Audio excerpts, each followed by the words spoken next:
are you? Hello. Can you hear me well? Hi, this is Ashutosh. I can hear you. Perfect. This is Katarina. I just posted the link that you shared in the email. So, yeah, it works. It's perfect. Thank Good. you. Yeah, I see it. Okay.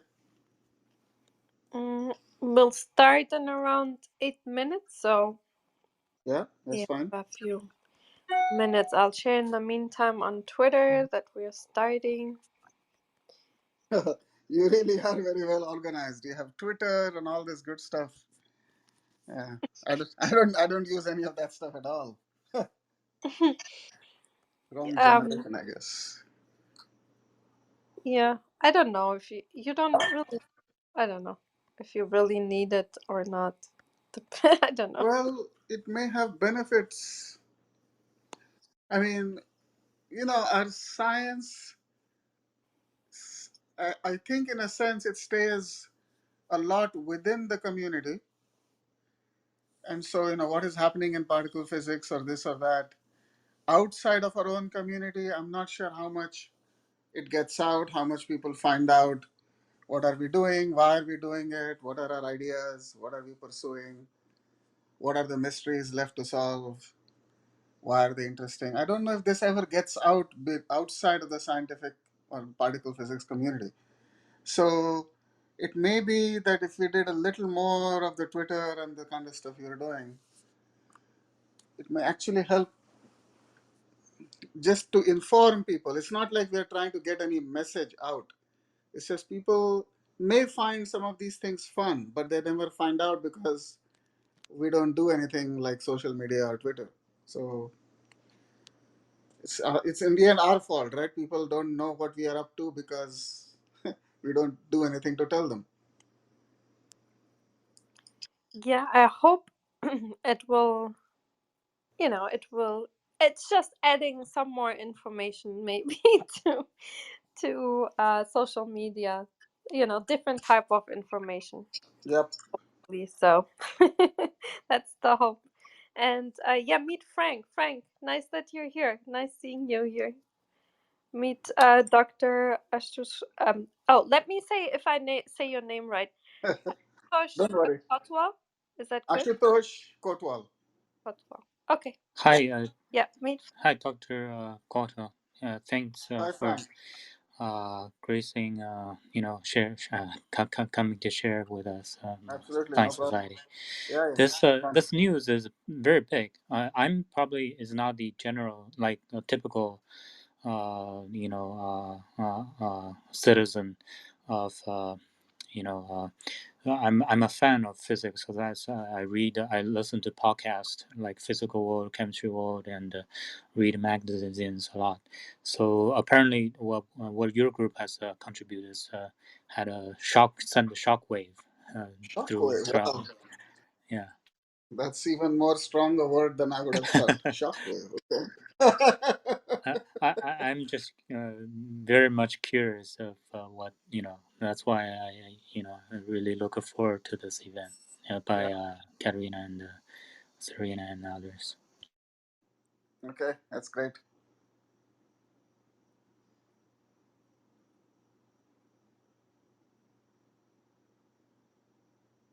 Hi, Serena. How are you? Hello. Nice that you're here. Meet Dr. Ashutosh Kotwal. Hello. Hi. Hello. This will be a very interesting talk. I have a chemistry background, but I've always kept a keen eye on various developments in physics, and this was a biggie. Ah, interesting. Okay. In middle school, I liked chemistry more than physics. Yeah. Oh, really? Yeah. But somehow Uh, that turned, huh? well, it's I wouldn't call it a turning. It sort of became, maybe in high school, 10th grade chemistry. 10th, 11th grade chemistry started to become like atomic. Oh, there is a way to understand how the electron goes around the atom, and this is the reason the molecules become molecules and atoms start sticking together, electrons jump around. So by then, the chemistry had become like a physics explanation of the chemistry, right? Mm-hmm. So then it started occurring to me, oh, it sounds like when you get down to it, somewhere down there, chemistry is physics. Well, And it's very true, and you sort of have to pick a length and time scale in nature because you just can't cover them all. yeah, so at some point started getting interested in like how do semiconductors work and how do lasers work, and so I went into engineering. But Mm-hmm. then the coursework there said, okay, the way you understand semiconductor and laser is, oh, the atoms are doing this, and the silicon atoms are doing that, and the laser atoms are. So everything was being explained in some physics language. So I said, if I do physics, then I'll be able to follow a little bit of everything else. See, my trap was I was enamored by the complexity of organic structure and Uh-huh. reaction mechanisms. Yeah, yeah.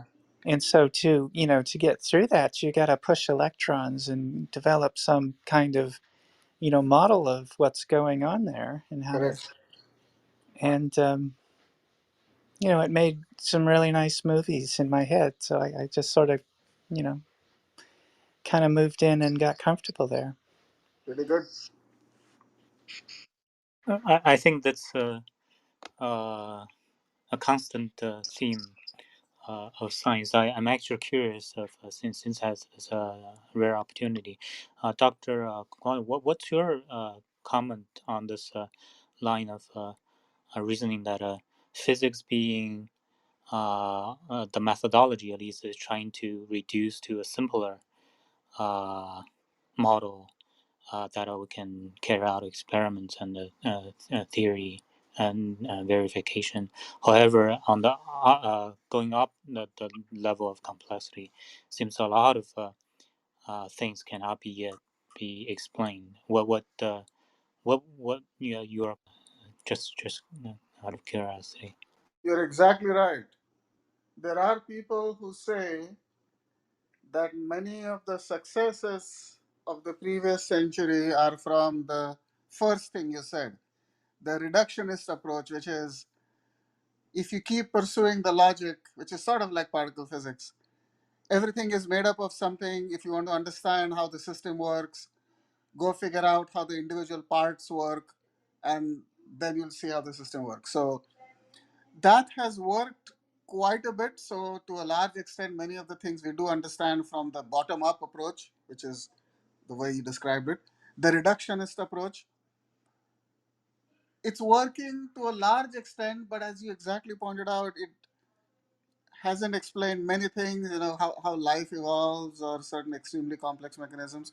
So there are people, even in the physics community and certainly outside, who are actually saying that this century is now about complexity. So, in a sense, even the job of physics is no longer simply understanding the basic rules and then saying, well, if you know the basic rules, then somehow the small systems evolve into big systems and it all works out. That's not good enough. That there is a field of emergent phenomena, what we call emergent phenomena, which is even though the small elementary things that you put in, even though you understand the rules down there, when the system becomes very large, there are new rules that emerge on a scale of complexity that you didn't anticipate. So that has happened even in physics, and we've gotten some great insights out of that. And there's a field of physics called renormalization, which is a Nobel Prize winning thing, which has helped quite a bit sort of address complexity in a fundamental way. But I think we're just scratching the surface of complexity. So this century, many people are saying this, that the big advances will come this century, not necessarily from the reductionist approach, but from sort of handling complexity in a systematic way. What are the emergent phenomena that show up because of complexity, which you couldn't anticipate just because you know the building blocks? Doesn't mean you understand the whole thing. So you're exactly right. So I'm optimistic. that will tackle complexity in the same systematic way that we've tackled the building blocks. So let's see how it goes. Wow, thanks. That's the best insight I have. Thank you for sharing that. Yeah, Yeah, I have a lot to digest there. Thank you. Yeah. complexity is a has the deep sort of how you address complexity isn't as well developed in a mathematical sense as how you handle the reductionist approach. Historically, all the development started on the reductionist approach, but now we've reached the point we have to deal with complexity. So a whole bunch of very smart people are thinking about it. Well, somebody will figure something out. Thank you for that very interesting pre-discussion. That was really that was interesting to listen to. Um, yeah, I think we can now start and welcome everyone to the Science Society, and a special welcome to you, Dr. Ashutosh Kotwal. And before we'll start, let me give the audience some information about you so they get to know you a little bit better. Um, Ashutosh Kotwal is a particle physicist in the US of Indian origin, and he is the Fritz London Professor of Physics at Duke University, and his research is in particle physics related to W bosons and the Higgs bosons, and he is also searching for new particles and forces. He was born in Mumbai, India, and then he began. He went to school in Calcutta, Lucknow, and New Delhi, and Mumbai, and then he went abroad studying at the University of Pennsylvania on a full scholarship from the university, and he graduated summa cum laude with 2 degrees: electrical engineering and also from the Moore School, and in economics with finance major from the Wharton School. And he then received a Benjamin Franklin scholarship at Penn, and he received then he went ahead and did his PhD in physics at Harvard University. He then did postdoctoral research at Columbia University, and later on he joined Duke University as a professor in 1999, where he is now. And he won many different awards, and he was elected the Fellow of the American Physical Society and Fellow of the American Association for the Advancement of Science for performing high precision measurements that helped deduce the mass of the Higgs boson. And Dr. Kotwal, he is the recipient of the Outstanding Junior Investigator Award from the U.S. Department of Energy and the Alfred P. Sloan Foundation Fellowship. And he's also a fellow of the Maharaja Academy of Science in India. So we are very honored to have you here. And before we start, we usually ask a couple of interview questions.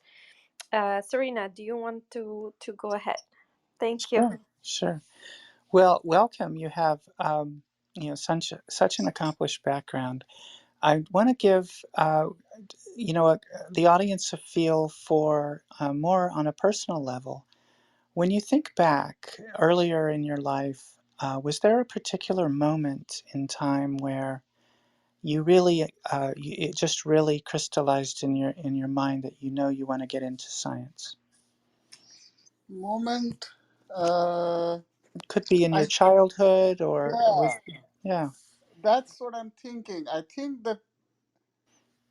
think my choice goes back so early I can't even remember when exactly it started. But my earliest memories, I'm thinking 4, 5, asking my father some questions, how this works, how that works. Uh, you know, You stand in front of the door, you see an electric bell, you push it. I remember asking, how does an electric bell work? He said, like this, like this. I didn't understand most of it. But then my grandfather had sent me some magazines. They were called Knowledge. There were like 20 pages and huge stack of them I have now. So I would be flipping through these magazines and basically only reading the science articles. I can remember that from Hmm. the age of 6, maybe. So I can remember all these things, right? Math questions, you go to high school, eventually, 7-year old, you start learning about log. I couldn't understand what a log was. So, okay, you got to exponentiate a number. So I sort of remember I couldn't understand most of it, but I kept asking and he would give me some answer. Once I remember asking him how an electric motor works and he sort of described it, and I didn't really follow much of it anyway. But every time I didn't follow it, I remember saying, well, I got to go read. Hmm. So I mean, people, to be honest, would often think of me as one dimensional. I kind of knew that. I knew people thought of me as one dimensional because that's mostly what I was doing. I was thinking about math and science. I would read lots of other books, right? Stories book, kids book, investigator, detective books, and all these things. But my conversation was mostly about these kind of things. So I remember my mother was a little worried. Doesn't he like other things? Doesn't he think about other things? I think eventually she found out I did. I just didn't like to talk about other things as much as I like to talk about science. So eventually her worries went away. But I remember sort of her saying, "Oh, why don't you read this literature? Why don't you read this some Shakespeare thing?" I said, "Yeah, I've read it, but I don't really feel like talking about it." So Well, because that's interesting. she, So she, you was, just. she had a big arts background, so she was trying to make sure I was a bit, all Hmm. rounded and stuff. And I think I was, but I just wouldn't like to show it. And especially, you know how it is, right? If your mother gets after you about something, you probably sort of react the other way, right? Well, so it's interesting that it's as though you just always knew there was such a clear passion that's just Yeah, always captivated your interest. I think so. I think it was like a curiosity about it, which just stayed all along. Hmm. Well, so if we jump forward, could you give us a better picture of the path that you took that brings you here today, and the research that you'll tell us about? Ah, okay. So long, you heard Katrina's description, sort of a long, tortuous path, a lot of coincidences along the way, as usual. Um, so at some point when I decided at the last year of undergrad that I wanted to switch to physics because I started getting the feeling through my undergrad research and my professors really encouraged me. They said, "You're sufficiently curious. If you understand physics, you'll enjoy things more. You'll enjoy other things more." So I said, "Fine." Then I said, "What kind of physics?" They said, "Well, there's one field of physics which is about the basic building blocks. So you might like that. That's particle physics." Okay, that's how I ended up there. But eventually I started learning about particle physics that, over time, the rules have become very solid. The quantum mechanics rules are so solid. The special relativity rules are so solid. If you combine them into what we're going to talk about today, quantum field theory, it's a very solid set of rules. And all the discoveries have put in all the little building blocks into that set of rules. So this picture called the standard model of particle physics has evolved so strongly. There are some things it doesn't explain at all, but the things that it does explain, it explains extremely well. So you have this sense that you've understood some things at such a deep level, and yet there are some things that don't fit at all. So, like, what's wrong here, right? You get this feeling. So then I was in grad school, I was looking for things to do which could really probe the standard model. In other words, if there was something new going on that the standard model did not incorporate, how would you find out about it? What would tell you something new? What would give you a glimpse of what's beyond? a very precise probe in the language of science. And I was asking around, and people said, there are some things you can measure very, very precisely, and there's not that many of them, and whatever there are difficult. But there is a very clear calculation in the standard model of that quantity. If you get that answer, the rules are right. If you don't get that answer, the rules are wrong.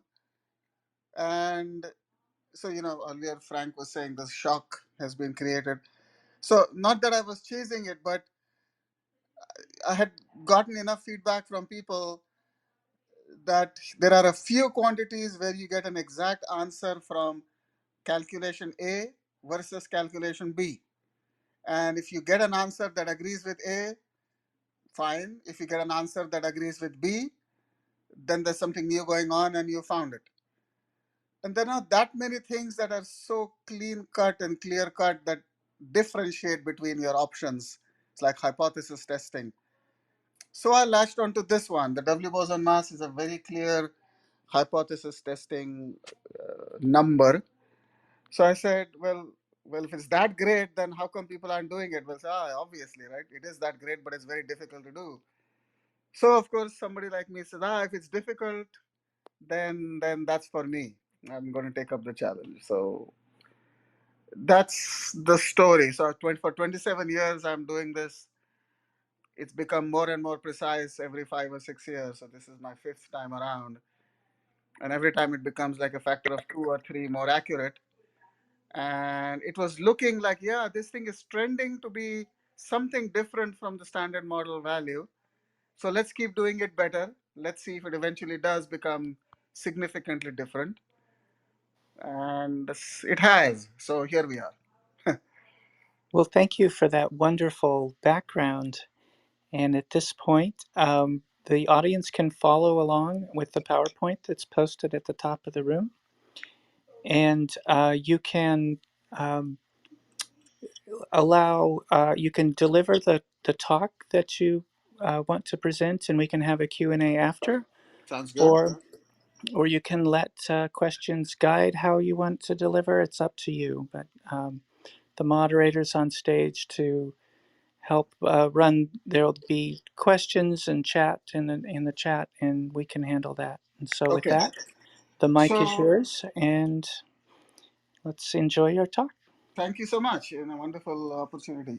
I mean, as you all know, right? If you get a professor talking about their field of research, you can't get them to stop talking. So that won't be a problem. So as far as the questions, maybe we can do it this way. If there's like a quick clarification on a slide where my point is somehow not clear enough, but it would help somebody to get along, follow along better, then for a quick clarification, it's best if I answer right away. But if it's something detailed and I think the answer is going to follow in more detail in subsequent slides or a conversation that follows, then maybe I can just answer that way, that if you just wait a few more slides, then maybe that'll become clearer. So I think we should encourage people to chip in and we'll sort of play it by ear. Either we postpone the question to the end or I can give a quick answer right there and there. And that'll work fine. So the mic is yours. Okay, very good. Thanks so much. So let's go to slide 1. You've seen this paper. It came on the cover of Science. So I always want to make this disclosure that the picture shown there is not a picture that I could have ever made, and me and my colleagues couldn't even have thought of it. We presented when they asked, "Would you like to be on the cover?" I said, "Of course. Who doesn't like that?" So we've made our choice. We're going to put you on the cover. So the editor came on Zoom and said, "Now please give us a very nice visual of your research." And we started giving them all kinds of plots and technical things and event displays of our detector and everything else and how the data looks. And they said, "Yeah, this is all wonderful, but people in your community would follow, but the general audience of science won't connect with it." So we said, then we are out of ideas. So I said, "Don't worry. We'll get to our own graphics designers and we'll come up with something that will catch the imagination of the audience out there." I said, "Okay, please go ahead. you know your business best. And so this is what they came up with, which is this heavy W concrete-like thing smashing through a plate at the bottom. And the disk at the bottom has all the standard model framework sort of etched on it.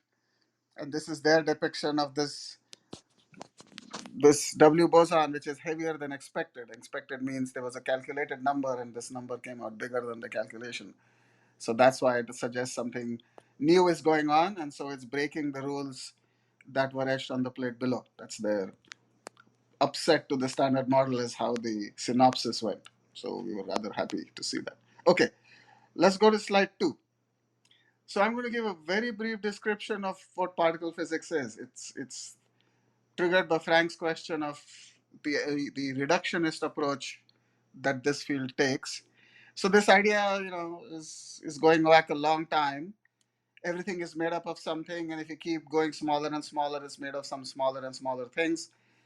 So at some point, people from chemistry actually figured out the basic building block of substances were molecules, and they were made up of a fixed ratio of atoms. So some atom-like things were combining to become molecules.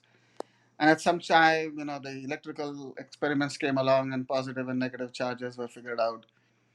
So this was the state of affairs until about 1911. Many other things were going on. But Rutherford at Manchester, his students, under his guidance, were doing this amazing experiment. And I don't think they knew what impact it would have. They had discovered radiation by then, so there were these things called alpha particles getting spit off some radioactive element. Now we know the alpha particles are the nuclei of helium. And they were putting this stuff through a thin gold foil, and they expected all the alpha particles to go right through the stuff. But every once in a while, an alpha particle would bounce back at a very large angle. So if you go to slide 3, you see a schematic of their setup. They had this fluorescent screen surrounding the gold foil, and it was a dark room. So whenever an alpha particle hits the fluorescent screen, it would emit a little bit of light, and they could see that in the dark room.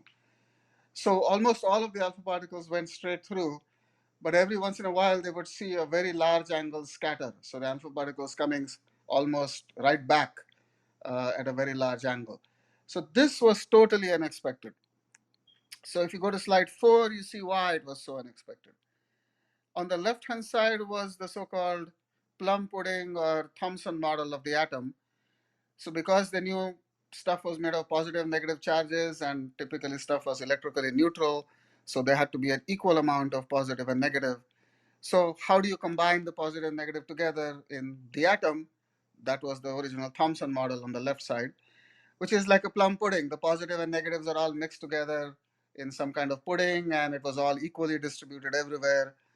And so things were neutral, and that's how they were mixed.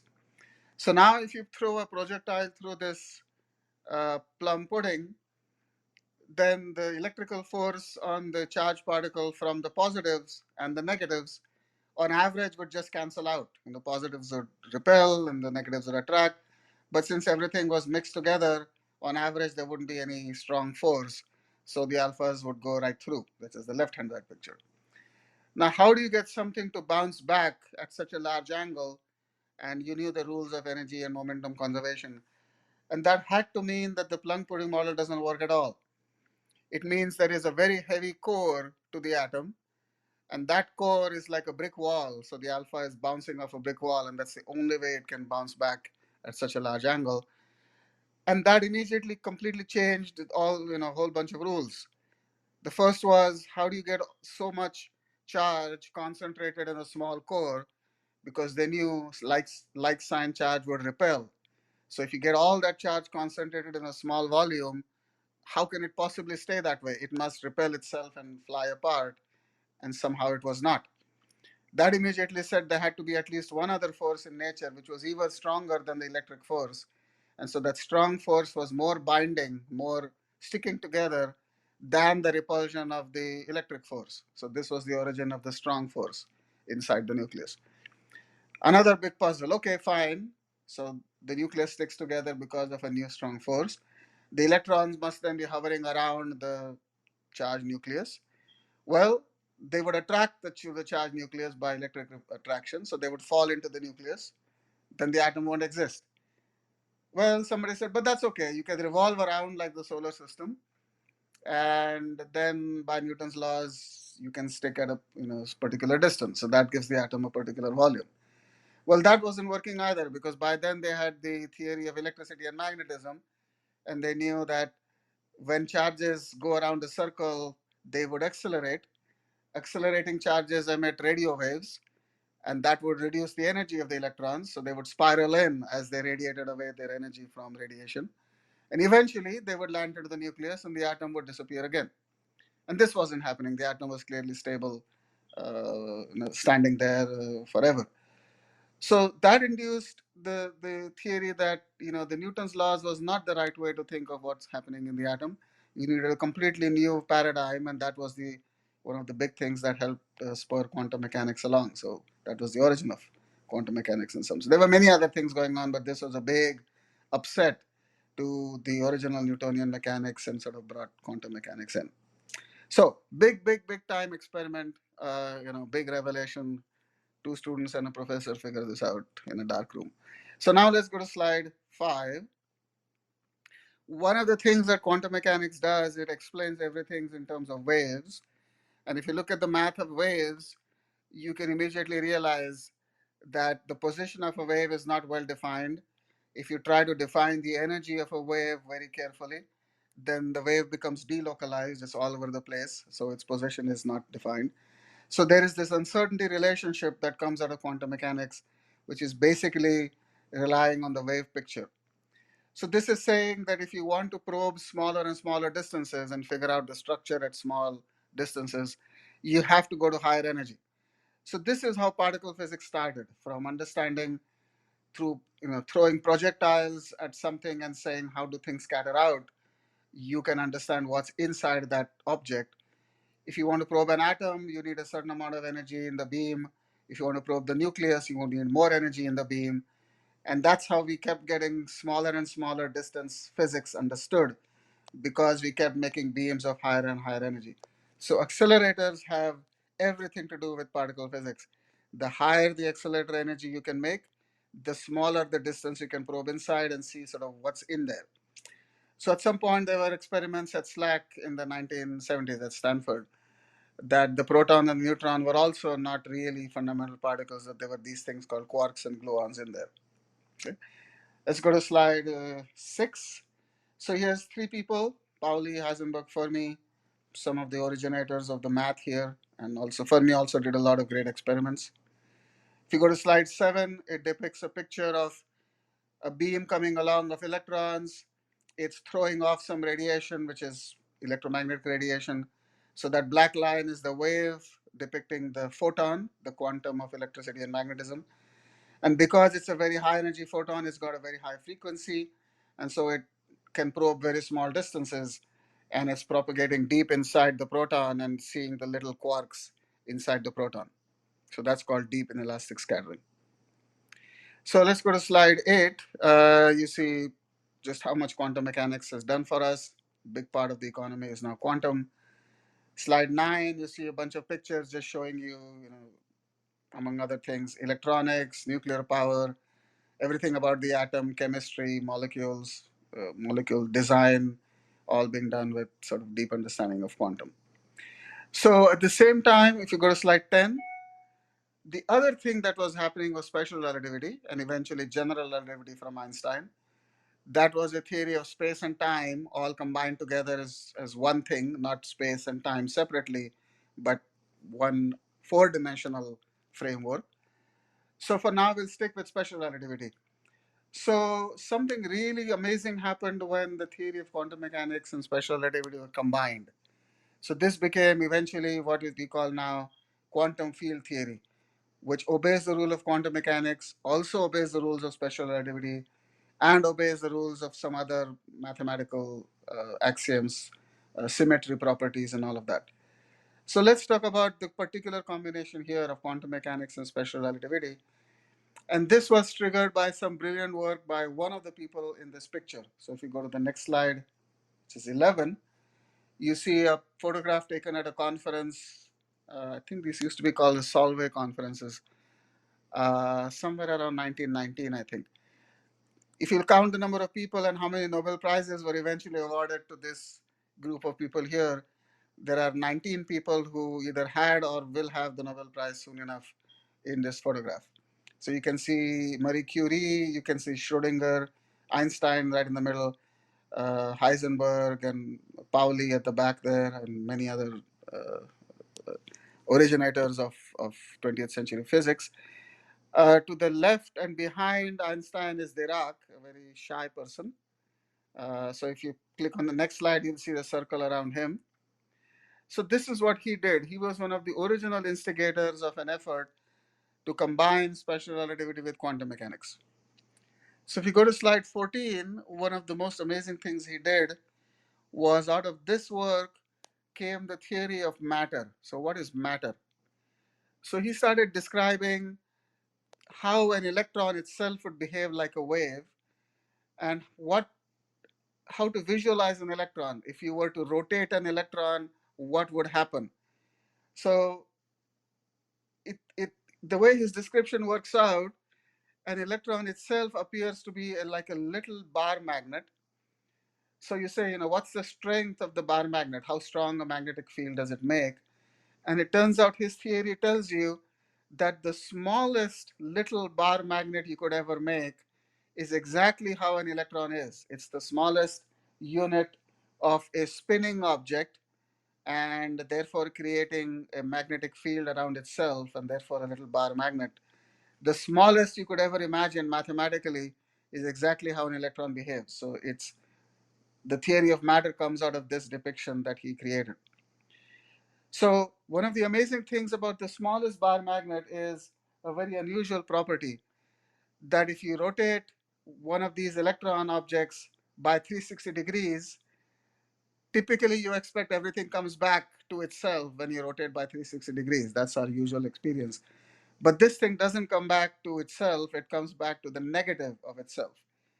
So you already puzzled, what does it mean for an object to become the negative of itself?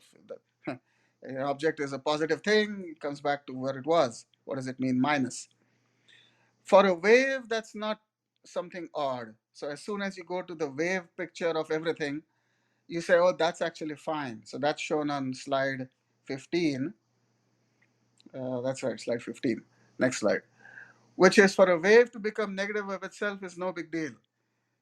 Every time a wave shifts by 360 degrees or one wavelength, it comes back to how it was. But if it shifts by 180 degrees or half a wavelength, then it's flipped version of itself because the wave is automatically going up and down, up and down. So if you shift by half a wavelength, it's perfectly natural to become negative of itself. So now that everything is a wave, including electron, for it to become the negative of itself as a wave is not that unusual at all. So it seems a bit odd, but not a problem really. Okay, now let's go to the next slide. And there was a big puzzle in quantum, which Bose, an Indian physicist in 1920s, actually solved. That when we think of things like electrons, which are all the same, there is a fundamental issue here, which is you can no longer label the first electron and the second electron and the third electron as electron number one, electron number two, electron number three. In other words, because they are the same kind of object, they truly are indistinguishable. And things can swap around, an electron can swap with another electron, and you cannot tell the difference. They're all indistinguishable to you as far as you're concerned. They may know about each other, but you don't know which is which anymore. So everything is mixable because they're truly indistinguishable. So this explained a lot of things in quantum. And since we don't have visual here, I'm not going to show you slide 17, but this is an analogy which you can click on the uh, graphic on the bottom and sort of see a little movie. That if you play this little game that you're going to roll one quarter around the other, and you bring the quarter at the top down to the bottom, and you make sure that they're rolling, you will see that if you bring the top quarter down to the bottom quarter doesn't change at all, heads up, but the top quarter will also rotate by 360 degrees and again be heads up. So the action of swapping the two quarters in this particular way, the top becomes the bottom and the bottom becomes the top, is the same action as rotating one of them by 360 degrees. There's a beautiful description of this by Feynman in his lectures, which I recommend. So this is just an analogy, but what this means, if you go to slide 18, is that the wave describing two electrons has a very particular property. Swapping the two electrons is the same thing as rotating one of the electrons by 360 degrees and leaving the other one alone. So now by Dirac's picture, that means the whole wave, the two electron wave, has become the negative of itself, because that's what this special electron thing does. When you rotate by 360 degrees, it becomes a negative of itself. So that's fine. It just says all composite two electron objects become the negative of themselves when you swap the two electrons. Fine. So this is called an antisymmetry property. But now you ask a very special question. What if I try to put the two electrons in the same place at the same time? This addresses our fundamental understanding of matter. Why is matter always at a separate place from every other matter? Why can't it all just stick down to the same point? And why doesn't everything collapse to one point? This is the answer. The answer is, if you try to squeeze two electrons to the same point, they will truly become indistinguishable to you. So if you swap them, you can no longer say one electron was here and the other was there, because they're at the same place. So basic logic tells you now the composite object of the two electrons really is unchangeable. If you swap the two electrons, it has to look the same as itself, because the two electrons have no difference. They're in the same place. On the other hand, the first rule on this page says one electron has rotated around itself, so the composite object has to become negative. So this is a deep understanding of why matter behaves like this. So this is the origin of the Pauli exclusion principle. That the only thing that becomes a negative of itself for one reason and is the same as itself for a different reason, how can you reconcile these two completely opposite predictions? The quantity that you're trying to describe, the composite object, has to be identically zero. In other words, there is no way for two electrons to sit exactly on top of each other, because it would violate one of these two rules and it needs to satisfy them both. And so zero is the only way you can get zero equals zero and zero equals minus zero.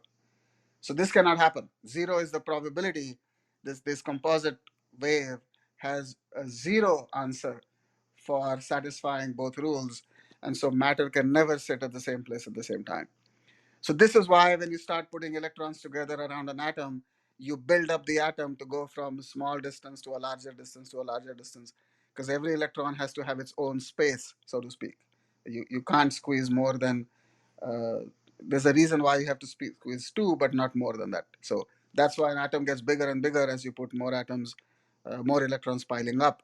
And so that explains why everything has a volume. Now, when these atoms combine, the volume concept goes along.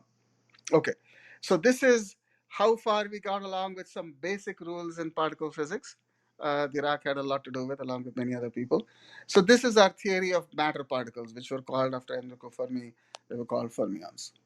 Okay, now let's get to the other aspect of this reductionist approach, which is how do you explain forces?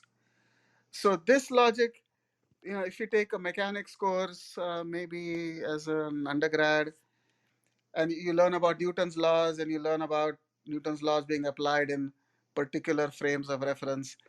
But then you say, what if I try to apply it in an accelerating frame of reference, like the surface of the Earth, which is rotating? Then you say, you can't do that. Then F equals ma doesn't stand on its own like this.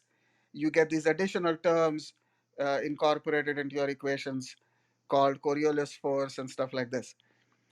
And so, what are these additional force-like things coming from? And the answer is, it's because your coordinate system is changing.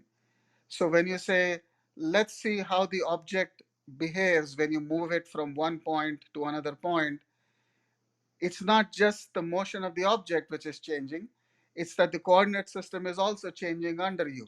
First it was pointing in one direction and now it's pointing in the other direction.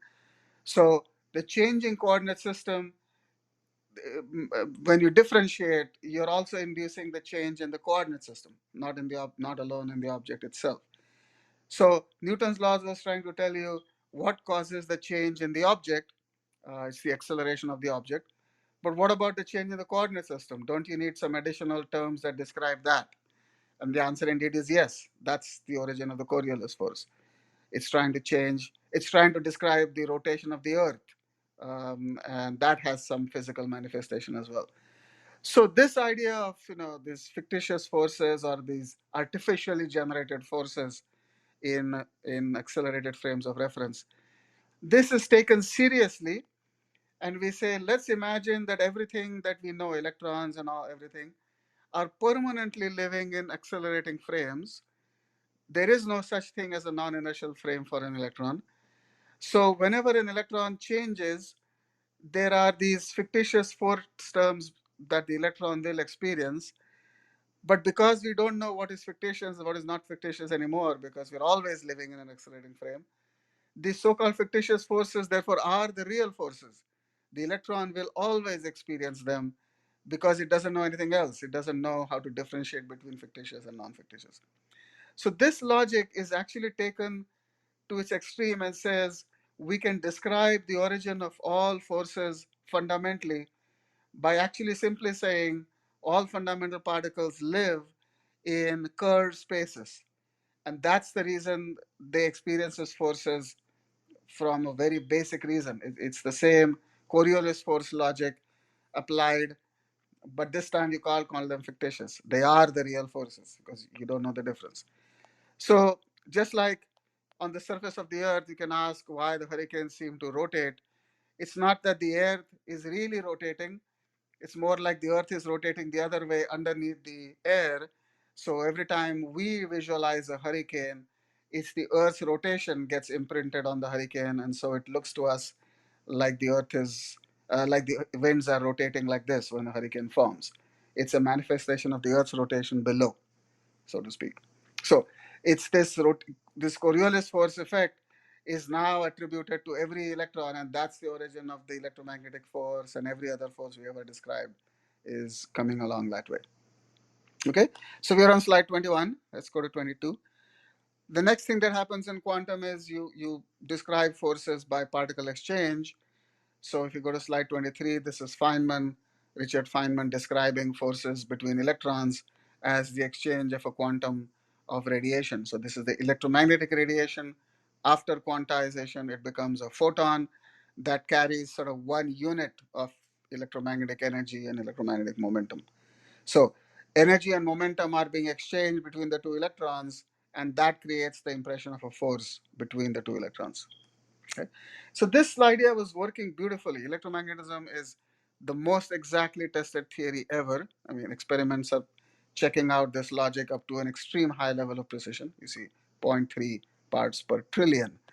This is probably maybe one of the most accurate things that we have a prediction for and we have a measurement for, and the two agree at the highest level of precision we've ever achieved, I guess, in human history. So it's quite a remarkable thing. You can calculate something so accurately, you can measure something so accurately, and they both agree. Big deal. So now you go to slide 25 and you say, let's apply the same logic to the weak force, the next force that happens in the nucleus. So we have electromagnetism, we have the strong force, and we have this weak force as well. So the weak force, as you see in this picture, is causing the what is called beta decay.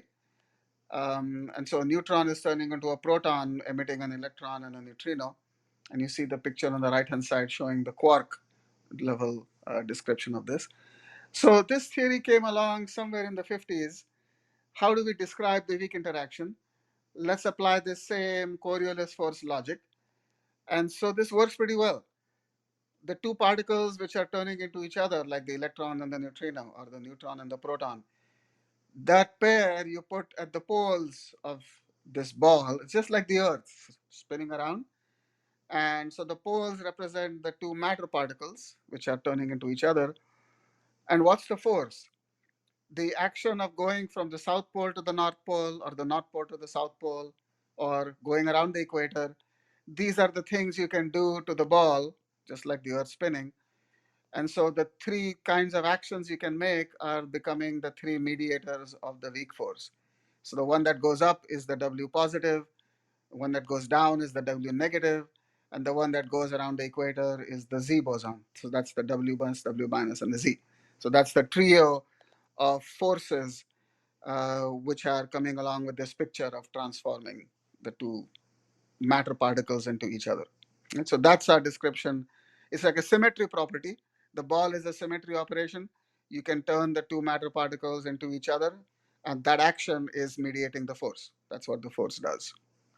So this W boson is quite important. So we typically say, what does all this fit into my daily life? If you see on slide 25, that's nuclear fusion going on in the sun's core. And we know how it all starts. It's got protons in the beginning, and it ends up with helium. And so there is a difference in the energy of protons versus helium, 4 protons versus helium. And so that difference in energy is coming out by E equals mc squared as the energy output of the sun.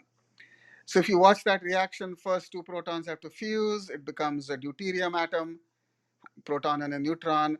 That fuses some more and then becomes tritium. It becomes helium-3. And then helium-3 fuses again and becomes helium-4, and out come two protons. If you watch the time scales, the first reaction is actually the slowest. So that's what controls how quickly nuclear fusion or how slowly nuclear fusion is happening. And that's why the sun produces a certain amount of energy and it lives 10 billion years. Otherwise, if that first reaction was faster, the sun would burn much hotter and much faster, and it would be a very different. There would probably would not be a solar system. There would be way too much energy coming out. So why is that first reaction happening in that very billion-year time scale? It's because the force that turns the proton into a neutron, which is our W, is very, very massive. And so because of that, that reaction is very, very slow. So we are actually very lucky that the W boson is so massive. And that's why the reaction is so slow. And that's why the sun burns at the steady rate at which life can be supported and planets can form and so forth. The other thing that is crucial for us is why the Earth itself has a hot core in the middle. So the reason it remains molten and doesn't freeze up like the moon is because the radioactivity mediated by the W boson inside the Earth, that radioactivity is producing quite a bit of the energy that is keeping the Earth molten. It's not the complete answer, but it's a big part of the answer. So why is it so important for the Earth's core to be remain molten? Because that core is iron and nickel, and a molten core is conducting electricity, and so it's rotating, not frozen up. And by rotating this conducting core, it produces a magnetic field. There's an electrical current there producing a magnetic field. So what's the importance of the Earth's magnetic field? It's taking all the charged particles coming out of the sun and deflecting them from the equator up to the poles. So that's why we get the aurora borealis, the northern lights and the southern lights, is because all the solar radiation gets deflected to the poles. And so where it interacts with the atmosphere at the poles, it produces the neon tube, neon light effect. The atmosphere lights up because of the electrical currents there. But if all this radiation had come straight down to the Earth's surface without this magnetic shield, it would have been too much of a radiation exposure, shall we say. And so the evolution of life and so on the surface of the Earth would have been very, very difficult with that much of a radiation dose hitting the Earth's surface. So we are very lucky to have this magnetic shield. And so now when we look for exoplanets and the possibility of life, one of the considerations is does that planet have a core which will generate a magnetic field, which will then protect the surface of the planet from the nearest star, radiation from the nearest star. So these are some manifestations of where the heavy W boson, even though we don't know it, is sort of really crucial in keeping us alive on the surface of the Earth. So let's go to slide 28. This theory is all wonderful, but I've just described why the importance of the W boson being so massive is important.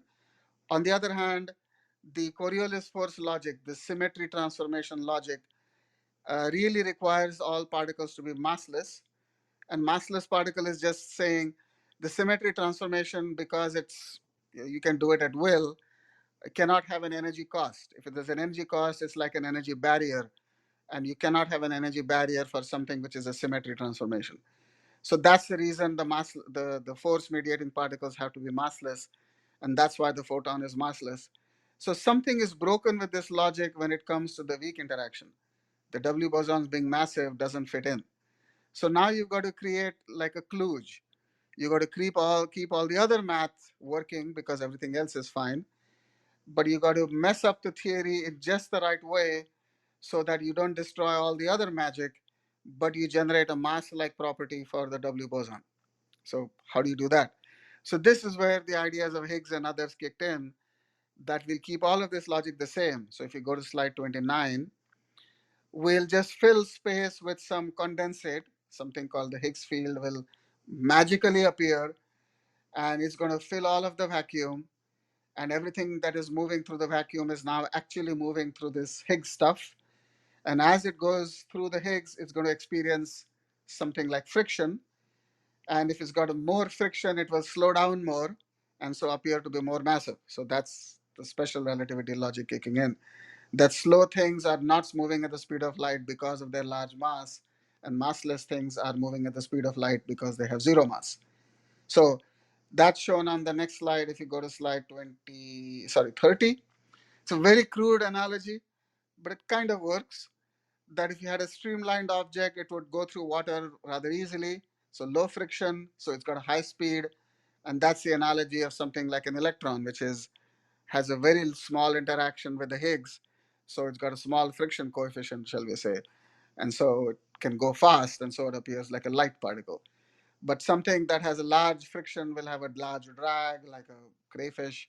So, that can't move fast through water because if it tried, it just has too large a friction coefficient. So all the heavy particles are like the crayfish, they have a large friction coefficient. The light particles have a small friction coefficient. So it's not a very pleasant picture, but it works, and we're testing it at the LHC right now if this is the right picture. But it's a picture that's working so far in describing how different particles end up getting different masses because of their interaction with the Higgs. So finally, if you go to slide 31, you see what the Higgs boson is all about. If you want to know that there is water filling up space, well, you're in the water, so how would you know anything different?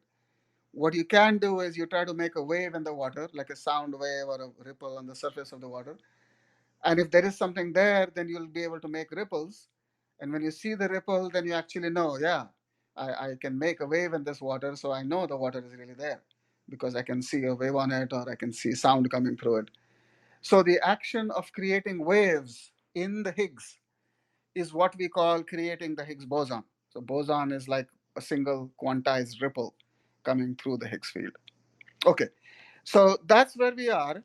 If you go to slide 32, we've now got this matter content. It's a great success. Lots and lots of matter particles. You can see 6 on the top, 6 on the bottom.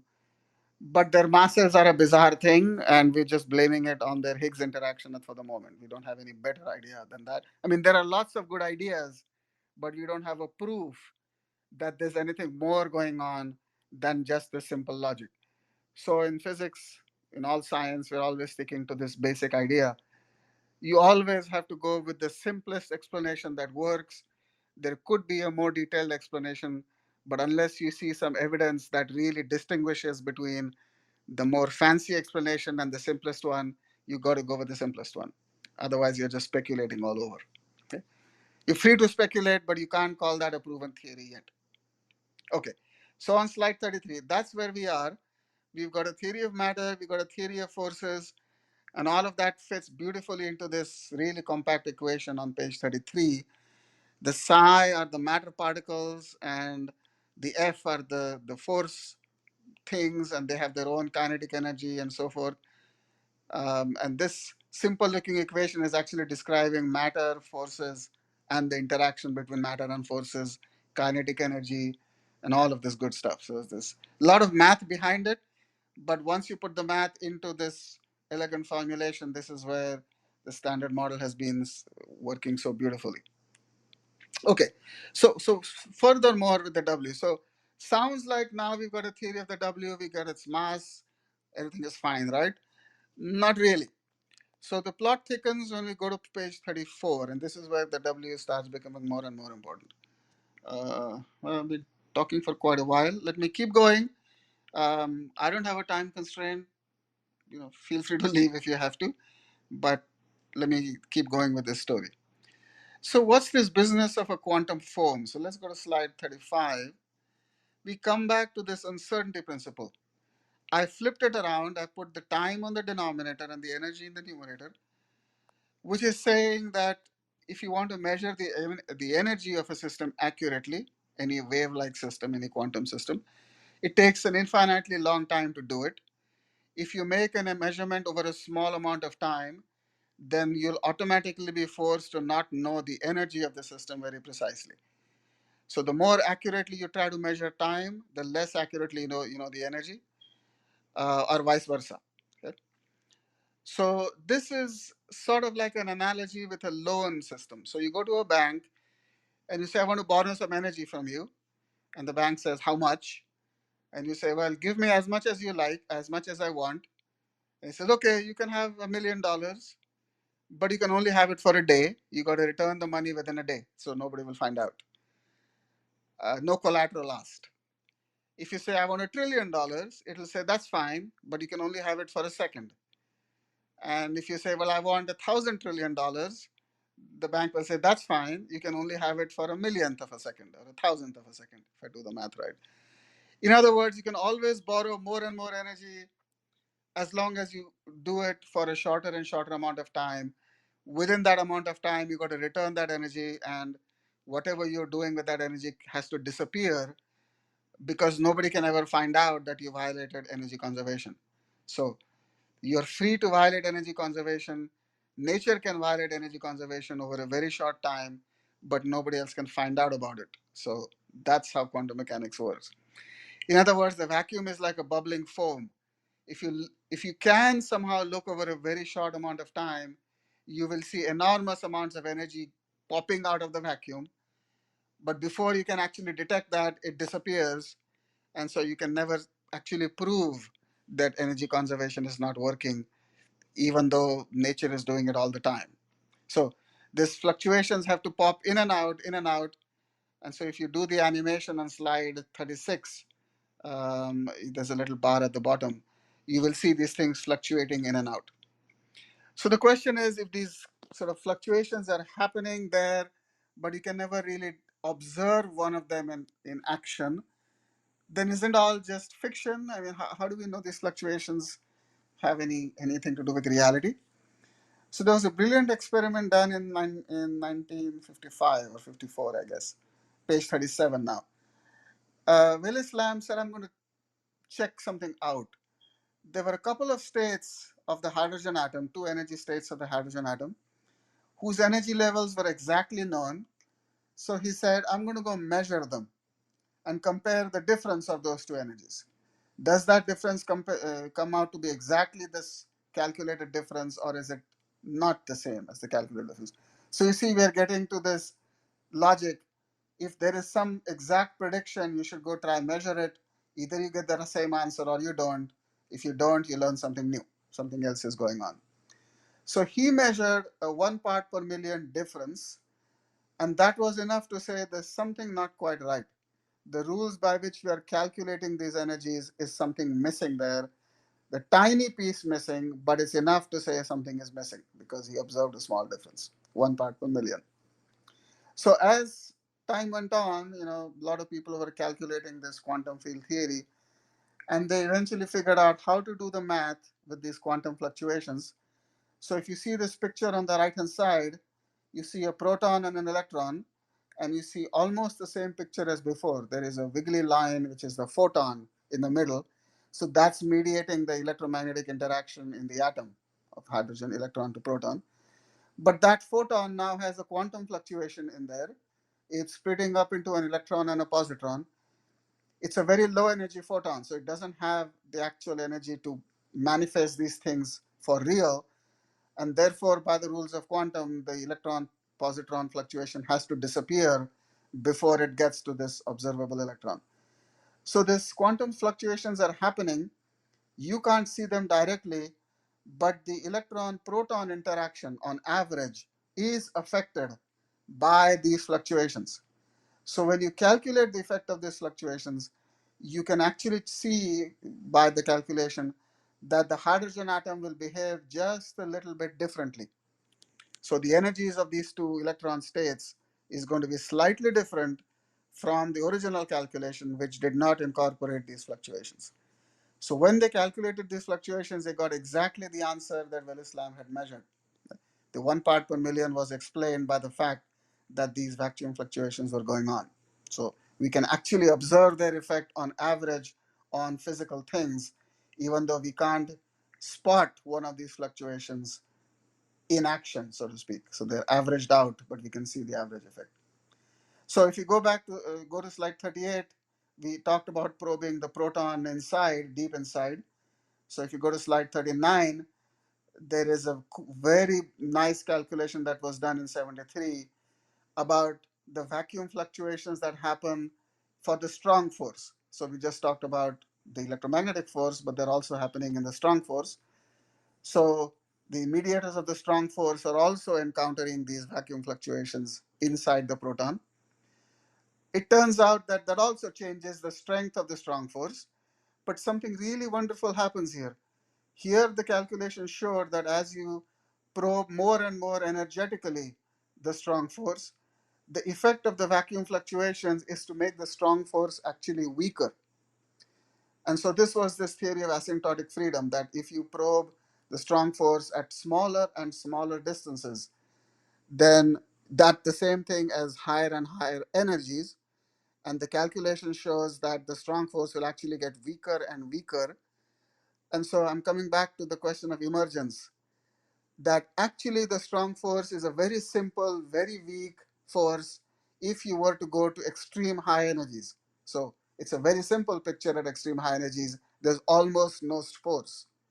The quarks are just flying around freely. But as you then go to lower energies and you come to our world, the proton and so on, then the small strength of the strong force actually gets stronger and stronger. And this is not something that was done by hand. It's quantum mechanics itself which is generating this whole dynamically emergent phenomena, that more and more of these vacuum fluctuations are happening, and their net effect is to make the strong force stronger and stronger. And eventually the strong force, through this emergent logic, becomes strong enough that all the quarks and everything become bound inside the proton, so they can't fly around anymore. So at extremely small distances, they are flying around freely, but by the time you get to the size of the proton, the strong force becomes strong enough to stick them together. So this is called confinement, and has really been understood now as a very beautiful calculation from quantum mechanics, that the emergent phenomena coming from quantum mechanics is explaining why we don't see free quarks and why we don't see these particles which are bound inside the proton as free particles. If you want to see them, you can only see them indirectly by smashing the protons at very high energy. Then you are down to probing the distances at very small distance scales. Only then the quarks appear to be free. If you look at a proton sized quark, it's all bound up and you'll never see a free quark. So that explains the big puzzle of why the theory of quarks was working so well, and yet you could never see free quarks, because for this reason they were bound up inside. Okay, I am going to go rather quickly now, just in the interest of time, and if you have time, we can come back to this. From slide 40 onwards, I'm going to give you just a rapid view, so just a few seconds on each slide. So let's just start flipping through 40, 41, and so on. It's about dark matter. We know that dark matter is 80%, 85% of the matter in the universe. It is a big halo around our galaxies where the dark matter is like a cloud. Let's go 42. The galaxies are distributed in a very strange pattern over the universe. Now we've got measurements showing that dark matter is also following the same distribution in the universe. It's not spread out uniformly. It's clumped in a very interesting way, like filaments. And we've seen galaxies now which are almost 95% dark matter, not the typical 80% or 85%, very faint galaxies. And the distribution of galaxies in the universe, this is page 44, is following this very filamental-like distribution. So a lot of work was done to understand why the universe has evolved this way. Page 45 mentions this cosmic microwave background radiation, which was discovered in 1964. It's a very uniform, almost uniform distribution of radio waves over the entire sky. And it's so uniform that it was a big puzzle. How can it be so uniform? Then we fast forward to the 80s, that's slide 46, and people started measuring this radio waves all over the universe, very, very high precision, 0.001%. And then they started seeing tiny variations in the intensity of these radio waves, slightly more here and slightly less there. That's this color coded map. They started measuring that more precisely, so slide 47, even more precisely, slide 48. And this pattern of radio wave fluctuations became so precise that it started telling us something about the early universe. What was causing this radio wave distribution to be almost uniform but not quite? When did this form? So this radio wave pattern formed early in the universe, like 400,000 years after the Big Bang. So you can ask the question, what is the origin of these tiny fluctuations on it? And the reason is on slide 49. The quantum foam that we were describing that's happening now in the vacuum, everywhere, in the proton, all around us. These things were also going on in the beginning of the universe at the time of the Big Bang. So the fluctuations were coming and going, causing little density fluctuations here and there. But the universe was expanding very rapidly at the same time. So that expansion actually created a lot of energy. And so these fluctuations, which typically would just disappear before you can spot them, because of the expanding universe, the energy became available to actually freeze them in space. And so the quantum fluctuations actually became real fluctuations because the energy was actually there. And so those little density fluctuations at that time caused gravitational attraction to pull the dark matter towards them, which then pulled the visible matter towards it. So all the reason for the galaxies to be formed because of these density fluctuations causing attraction, and for the galaxies to be distributed in this strange sort of random pattern over the universe, is because of the randomness of the quantum fluctuations happening right there in the beginning, which seeded all of this stuff. So the seeds for the galaxy formation and the structure formation in the universe started with quantum fluctuations, which then got picked up by the dark matter, which then got picked up by the visible matter. And that got imprinted on this radio wave pattern from the beginning of the universe, which we are also seeing in the cosmic microwave background. So now this whole story makes sense. But in some sense, we owe some of our existence to these quantum fluctuations, not just now, but also in the beginning of the universe. Okay, so now let's go to page 51. And finally, we see what the W boson can tell us about these fluctuations. So, slide 52, you see these pictures. These are called Feynman diagrams. They're a way of depicting quantum fluctuations. You can see like a wavy line, which is the W boson. It suddenly has a quantum fluctuations into some matter particles, the top quark and the bottom quark. You probably heard about those.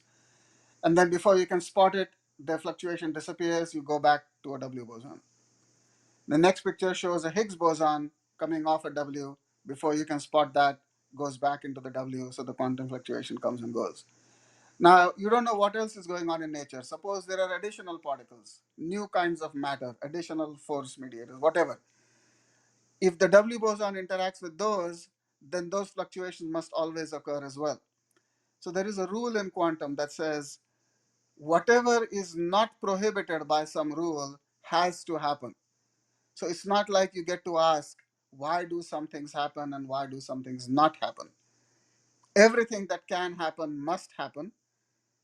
If there is some rule that prevents it, then fine. If there is no such rule that prevents it, it will happen. That's the way quantum works. So if this X particle exists, then its quantum fluctuation has to happen as well, even though we don't know about X. Nature knows about X. So here's the name of the game. We'll take our quantum field theory, we'll calculate all the known quantum fluctuation effects. They influence the mass of the W boson in a calculable way, so we can do those calculations. So you can put in the top quark, you can put in the Higgs boson, and you can calculate what the W boson mass will be because of these vacuum fluctuations, and you get a number. So that's the number on the next page, slide 53. In our units 8357, forget about the number. Notice the accuracy of that number. It's in the last digit, 7357, plus or minus 4, plus or minus 4. So it's a pretty accurate number. So now that's my motivation all these years. If you can measure this quantity to the same level of precision as the calculation, you get to ask the very interesting question, do we get the same answer or do we not? And if we don't, you know what the implication is. On slide 52, something like X might be going around in nature.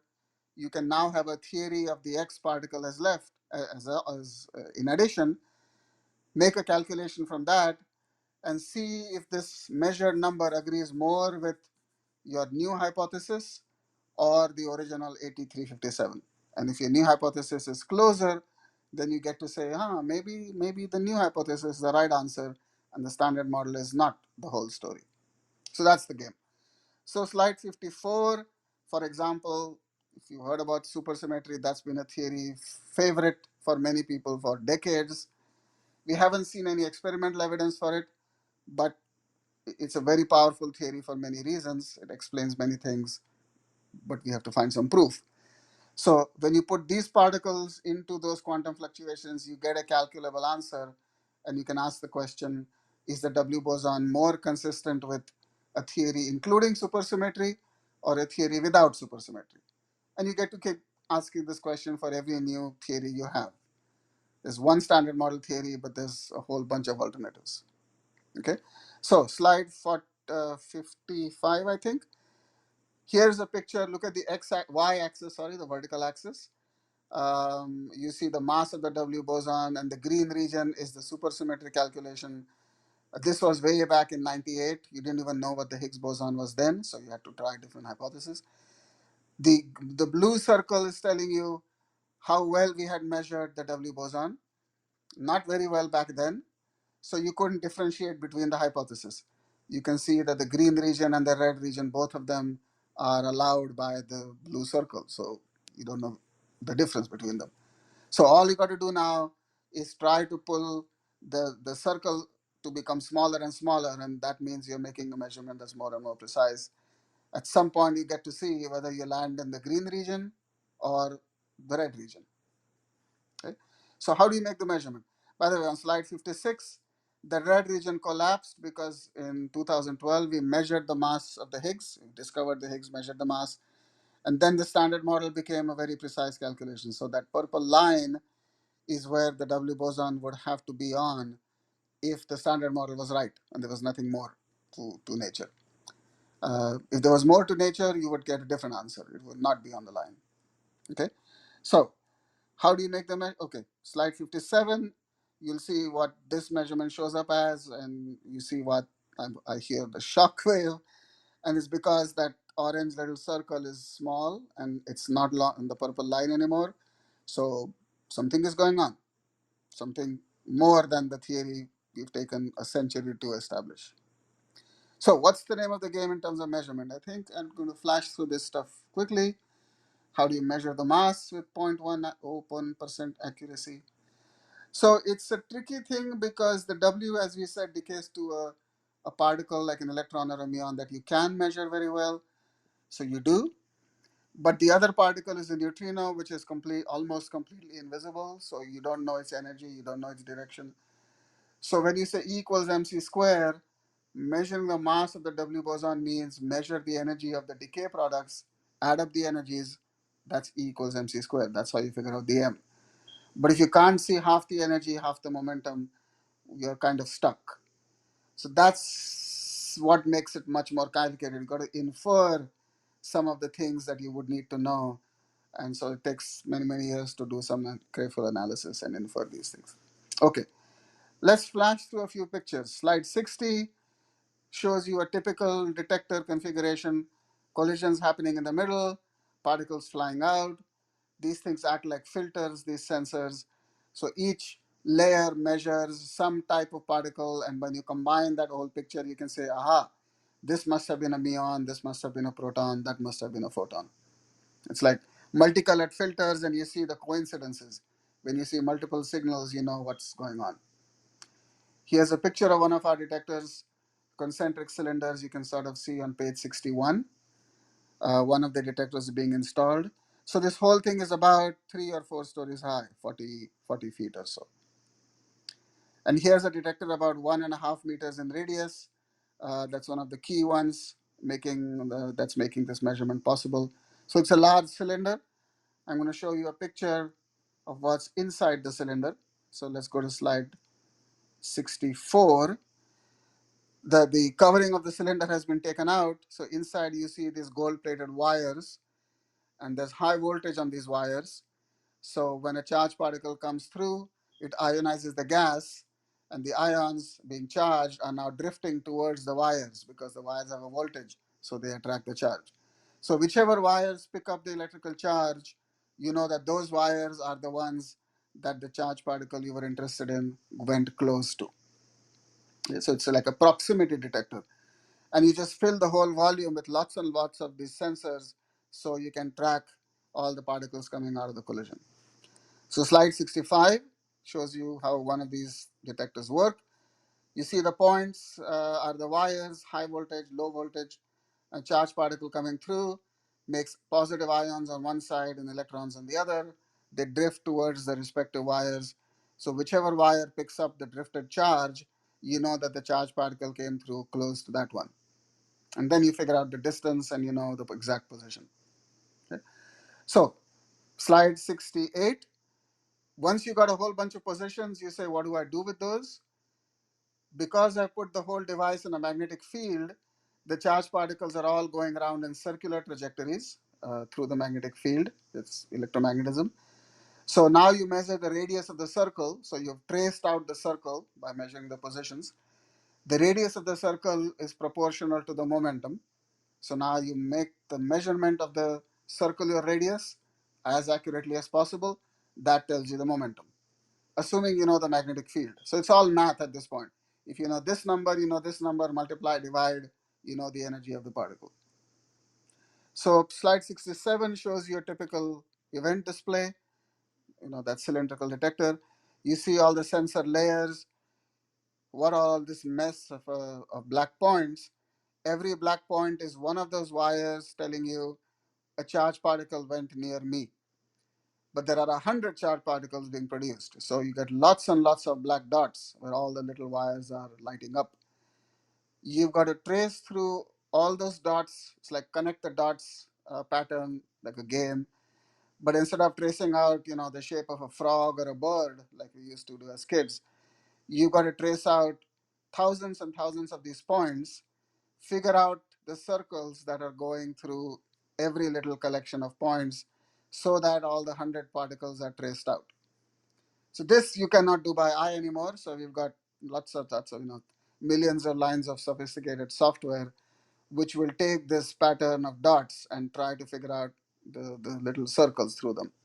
So all the blue circles are all the trajectories of the charged particles that you've inferred from that dense pattern of dots. It's a nice program. It takes a lot of time to write it, but it does a lot of good work. And one of those particles, you can see that purple line, that's the electron. And you know it's a high energy particles because it didn't bend very much. You can see by eye the line is almost straight. And then there's another sensor called the calorimeter. You can see the big purple blob there, and that's detecting the energy of the electron in a very different way. So again, you see this coincidence. You see a high momentum particle in the inner detector and another high energy particle in the outer detector, and they are coinciding in energy and in position. So that's got to be an electron because an electron behaves exactly that way. So that's how we tell a high energy electron was produced inside all this mess. On the other side of the electron, you say, but and momentum must be conserved. So where's the energy going on the other side? Uh, but there isn't any. You look at that picture carefully and you don't find any. And that's how you know it's got to be a neutrino. A neutrino is not detectable, so the momentum carried by the neutrino was not found in your detector. So this has got to be a W boson event, because you see the high energy electron on one side and you're inferring the neutrino on the other side, and only a W boson does that. So this is how you infer that this has got to be a W boson event. Okay. I am going to, let me see if I can go a little faster. Slide 68, 69. They're a very interesting technique. You see, I published that with a colleague of mine in a different paper. You heard me mention we've got to measure the radius of that circle. Every charged particle makes a circle. We've got to measure that radius very accurately, which means we've got to know the positions of those wires very accurately. And this is describing a technique of measuring those positions at the level of 1 micron. So if you just look at the plot at the bottom of slide 69, y-axis is showing in microns the positions of these wires, and you see the scatter is down at the level of 1 micron or less. And the x-axis is labeling different wires. So there's lots and lots of wires. For every one of those wires, the position has been measured down to an accuracy of 1 micron. The top plot is before this special technique was used, and you can see the points are scattered by 50 microns, if you see the y-axis. So they were not known very well initially, but we were able to measure their positions. So this 1 micron accuracy then turns into the radius being measured very accurately, and that means we can infer the energy of the particle very accurately. And that's crucial, because that accuracy then turns into the accuracy of the mass of the W boson. That's a very small part of the story, but a big part. There's lots of this. Measure this, measure this, measure this. Slide 70 shows you one more measurement. I'm not going to go into too much detail. You can ask me. But it's telling you we can now calibrate the magnetic field, which is the other thing you need to know, to a precision of 25 parts per million. And if you put the position measurement and the field measurement together, now you know the momentum of the particles to something like 25 parts per million. Slide 71 is a demonstration of that. This is saying we can try to measure the mass of the Z boson ourselves. It's been done before. It's been done very accurately before. But as a proof that we can do it as accurately or almost as accurately, we are going to measure the mass of the Z boson ourselves using all this stuff I talked about. And then make the case, look, compare our measurement done independently to the well-known measurement from before. So you can look at these two numbers on slide 71, and you see they're in agreement. So this is our way of showing you want to trust our W boson mass measurement. One of the things we'll prove is we can make the Z boson mass measurement as well, and look at its accuracy and look at its consistency, and that works out. So that's lending some support to the fact that our W boson mass measurement is reliable, at least for some reasons. Okay? I'd like to emphasize this because one of the things we've done in this analysis for the last 3 times, so 2006, 2012, and now 2022, we've published 3 times. This is a demonstration that we've done every single time with more and more accuracy as a proof of concept. There are other colleagues, other experiments are making the W boson mass measurement as well. But this is one demonstration that we have always done, which nobody else has ever done. They use other techniques, which you can ask again, questions about how that technique is demonstrated to work and what is the proof of its validity and so on, and we can have that long conversation. But part of our game is we are trying to make this demonstration, and nobody else has been able to make this demonstration. Okay, so I'm going to move on rather quickly. Slide 72 shows, well, how exactly do you use the data to tell you what the mass has to be. There is this energies plot being made, and you can see a red curve on slide 72 and a blue curve. And the data is going to follow one of these two curves. So what's the difference? We have a calculation showing for the W boson mass of 80. The blue curve would be what the data would look like. If it was 81, the red curve is what the data would look like. And of course, you have thousands and thousands of these calculations for every possible mass of the W boson between 80 and 81. So one of those will be the one that best describes the data. Whichever curve is the one picked out by the data, we will see what's the mass value associated with that one because we are doing all the calculations. And that's how we infer the mass of the W boson. Okay? So if you go to slide 73, you'll see the actual picture. This is where the value comes from. You see little blue points, that's the data distribution of that quantity. The red curve overlying it is the one that best fits. So the one that's picked out by the data, and the comparison is done by a statistical technique called maximum likelihood estimation, standard statistics technique. And so that value leads to the value on the next slide, which is slide 74. So on the y-axis, 80.433 billion electron volts. That value comes out from that statistical comparison of data and simulation that you saw in the previous picture. So this is what the science paper concludes at. Well, it's very different from that purple curve. So something's up. People have been, of course, referencing our paper quite a bit. I haven't, so I'm on slide 75 now. I haven't kept track of what the latest reference count is, but a few weeks into this paper, so this paper was published April 7th. I think it came out in print April 8th. Somebody, one of my friends, went out on April 25th, so a few weeks after, and said there are already 62 references of theorists trying to figure out what the additional new physics might be. So this is on slide 75. They made a pie chart of all the different ideas. So you see one of them, SUSY, it says, SUSY. That's short for supersymmetry. So some fraction of the people are saying, well, if supersymmetry was like this, that would explain what CDF is measuring.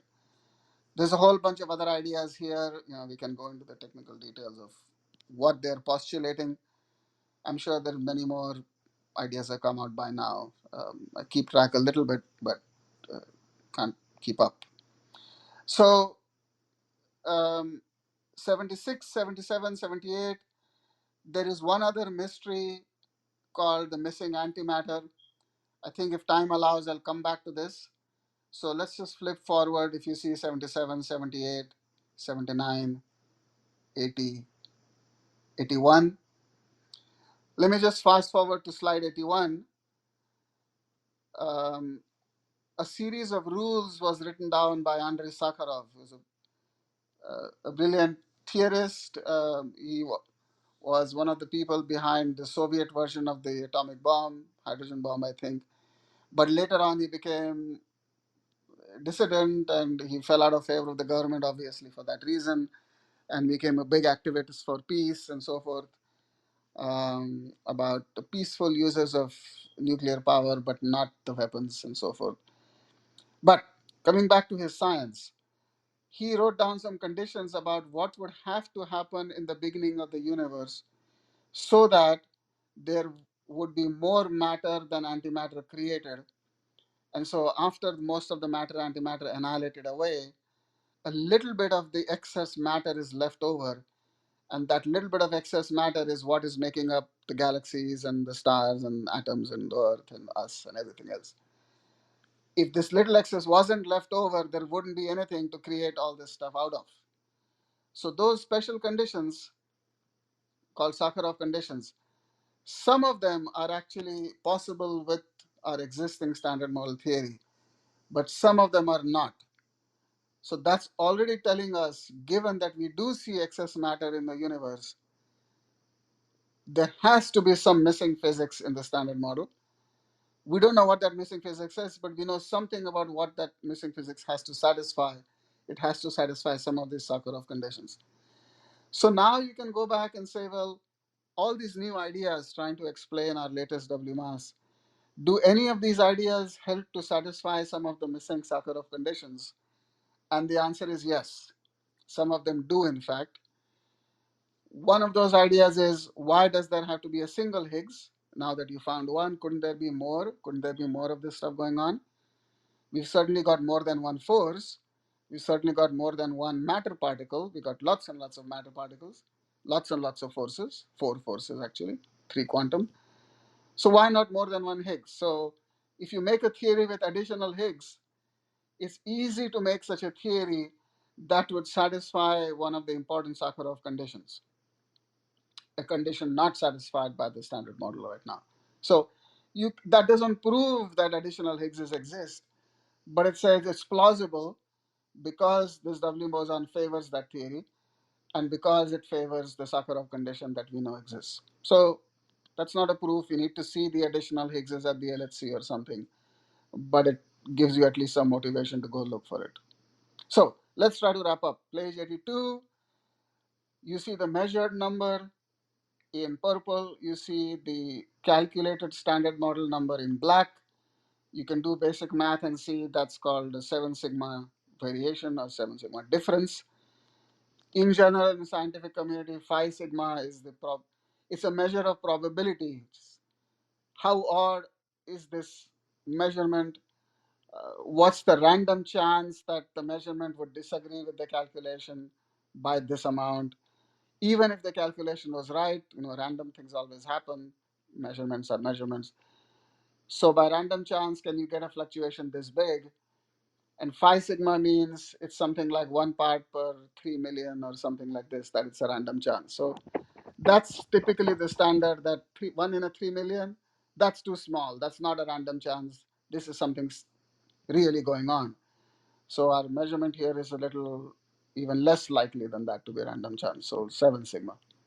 So on that note, I guess that's why there is no 7 sigma difference from the standard model out there. No other measurement has done this. There are 3 sigma, 4 sigma things out there that people are pursuing. We'll of course be pursuing this in addition, but this is the most significant thing that has ever been seen, that the standard model might actually not be the whole story. So on that note, I'm going to thank you for attention. I think I've kept you for an hour and a half here, I think. No problem for me, but uh, might be at least getting dinner time even on the West Coast. So I'm going to end on slide 84. That what is science about? It's not necessarily the hunt for something useful for our daily lives, but just what are the rules of nature, and just satisfying your curiosity about that is itself a very fun thing. It's like finding a treasure. What does that do for us? It just satisfies our curiosity about something happened in history, but it doesn't feed us or anything like that, right? What does a diamond do for you? Makes us very happy, but if you're hungry, you can't eat a diamond. So it's sort of like a treasure hunt to me, to some of us. So we like to say X marks the spot. So I'll just make a small joke at the end of slide 85 that maybe in the future people will say W marks the spot rather than X marks the spot. Okay. On that note, let me stop right here. Free to take questions. I'm here as long as you want me to. Thank you so much for this amazing talk. You brought us from how the universe works, basically, to your research. Okay. It was really amazing. Great. So we really appreciate that. And please flash your microphones if you have questions. Serena, thank you. Go ahead, and Frank, and we'll go from there then. Thank you. Well, I just want to applaud the work. All right. Thank you. It was an amazing story, and the result is actually stellar. And in the Higgs boson, they uncorked the wine at 5 sigma. You went 7 sigma. You just nailed this thing, and I just want to appreciate that and recognize that. Thanks so much. Wonderful. I'm curious. The way you wove the story with the quantum fluctuations and the interaction that you can borrow energy, but you've got to give it back. And I've always been curious if in that moment you borrowed that energy and you know that those fluctuations were in proximity and they created for those moments particles that interacted in a sense that reaction of some sort happened and it got complicated, and so the return of the energy wasn't as simple as it is. That what underlies some of the density fluctuations in the expanding universe, and how that would relate to. I mean, I'm very curious about, of course, as this growing body of work following your discovery, what is the new physics that's going on, and if you were prone to be taking bets, what would be your favorite, pet theory that's emerging as to what's new and what's Ah, behind it? pet theory. So I guess my pet theories are the ones, this principle of Occam's razor, right? So you want the minimal explanation with the maximum return on it. So you got to explain as many phenomena as possible, ideally make some predictions in the future, which will then be borne out by experiment in the future. That's really the test of any good theory, is not just it explains something that you already know, like a post-diction, but it says if this is true, then go look over there and something else will happen this way. And I'm already telling you what's going to happen. And then you do the experiment and that's exactly what happens. That's a prediction. So Mm-hmm. when some theory actually makes a prediction and that comes out right, then it's really stood the test of sort of scientific scrutiny on the theory Mm-hmm. side. So the alternate theories being proposed, you saw a slide at the end, a whole bunch of them about additional matter content, additional force content, additional Higgs content, supersymmetry. All of them are making a bunch of predictions, but of course, we are going to be checking out those predictions through a series of experiments at the Large Hadron Collider, and dedicated experiments will also come along, and neutrino experiments will come along.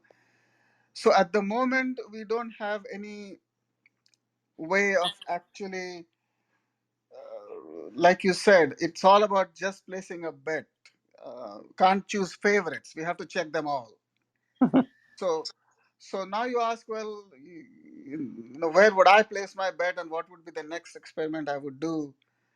Because my gut feeling is over there. So my gut feeling is a couple of them. This matter-antimatter asymmetry in the universe, the logics that explain rather simply that maybe one or two additional Higgs bosons will create the right condensation mechanism in the beginning of the universe when all this was forming. The Higgs started with no value, and then, as the theory goes, it created a value, what we call the vacuum is now filled with the Higgs that generates the mass for everything else. When this process was happening, if it happened a slightly different way, you could satisfy a Sakharov condition and get the matter-antimatter asymmetry, which we know exists. So the simplest way to do it is to add a single Higgs boson to the mix. So you have two Higgs bosons rather than one. That is enough to do it. So that's one reason I like that idea. So one of my analyses with collaborators on the LHC is going to now be to look for the kind of second Higgs boson predicted by some of these theories. And they're actually a little more predictive. They tell you what that other Higgs boson would have to be like, what its mass would need to be, roughly speaking, and what it would do to the rest of the particles, roughly speaking. So if it worked out that way, that a second Higgs boson was found with those kinds of properties, that would lend a lot of credence to that mechanism. So one of my bets is, which I'm going to be working on, is look for a second Higgs boson. Second bet, the existence of dark matter. We know there is dark matter. We do not know that it's particles. It doesn't have to be particles. On the other hand, I'm betting that everything else we've ever probed has always been made up of particles at the end of the day. There is nothing other than dark matter which is not particles. So let's take the bet that dark matter will also turn out to be some kind of new particle. After all, we've seen dark-ish particles before. The neutrino is almost dark. Took a People thought we could never observe a neutrino. Eventually, we figured out how to observe the neutrino. So it's very faint, if not dark. So there are even standard model particles which are very difficult to detect. So the next particle beyond the standard model, dark matter, turns out to be also difficult to detect. Not a surprise. So theories that extend the standard model and include the possibility of a dark matter particle are my next bet. So what if there are mechanisms that you could actually produce dark matter at the Large Hadron Collider? So if these dark matter particles were produced at the beginning of the universe, how? Because we had enough energy back then to make these additional particles, just like we made the Higgs and everything else. So the LHC may have that kind of energy, not guaranteed, but may have. So the LHC could produce the dark matter right now while it's operating. So the same mechanism by which the dark matter got produced in the beginning of the universe may be active even now at the LHC. We just aren't able to spot that because the dark matter is difficult to detect by its very nature. And so we just don't have the technology to find the dark matter production characteristics at the LHC. So that's a bet I am placing personally in a big way. I'm trying to create a technology which will identify the patterns in these LHC collisions. You saw me show you a W boson event where a particular pattern shows up in your sensors. These patterns are all happening very fast in nanoseconds and then disappearing. So you've got to spot that pattern before it disappears. And we have quite a bit of technology that can spot certain kinds of patterns rather fast. By that, I mean within 100 nanoseconds, 200 nanoseconds. But the kind of dark matter patterns that some of these theories predict, we do not have the technology to process all that information. You saw how busy that event was. And the LHC events are 100 times busier. They're going to be 100 times busier. So we can't process that much information in an image that fast in 100 nanoseconds. The computers we are running now are factors of 1,000 too slow. The electronics we are running right now is like a factor of 100 too slow. So I'm trying to make some electronics designs work out, which will work so fast that we could capture those signatures, specifically some dark matter signatures at the LHC. So my bet is that this thing may be pointing to a theory that actually has the dark matter production signature in it, which would explain how the dark matter got produced in the first place. But more than that, it makes a prediction. This is how the dark matter could be observable at the LHC. And that's my bet, that if my gadget works out, we could deploy it at the LHC, observe that direct signature. That would be fantastic, right? Then that theory would be borne out, and I'll be happy that my gadget actually worked. That's an aside. But those are my two bets. An additional Higgs, maybe more, but at least that, and something that predicts how the dark matter got observed in the universe, explains this W boson mass discrepancy, and maybe a few of the other anomalies too. I didn't mention any of those, but the more the merrier. But I'll That's bet on dark matter. I'll bet on Higgs. that's beautiful. A second Higgs and the dark particle. Yeah, at least one. At least one, At maybe least more. one. Yeah. Thank you. Beautiful work. Most theories, when they try to predict at least one more thing, end up predicting more than at least one thing.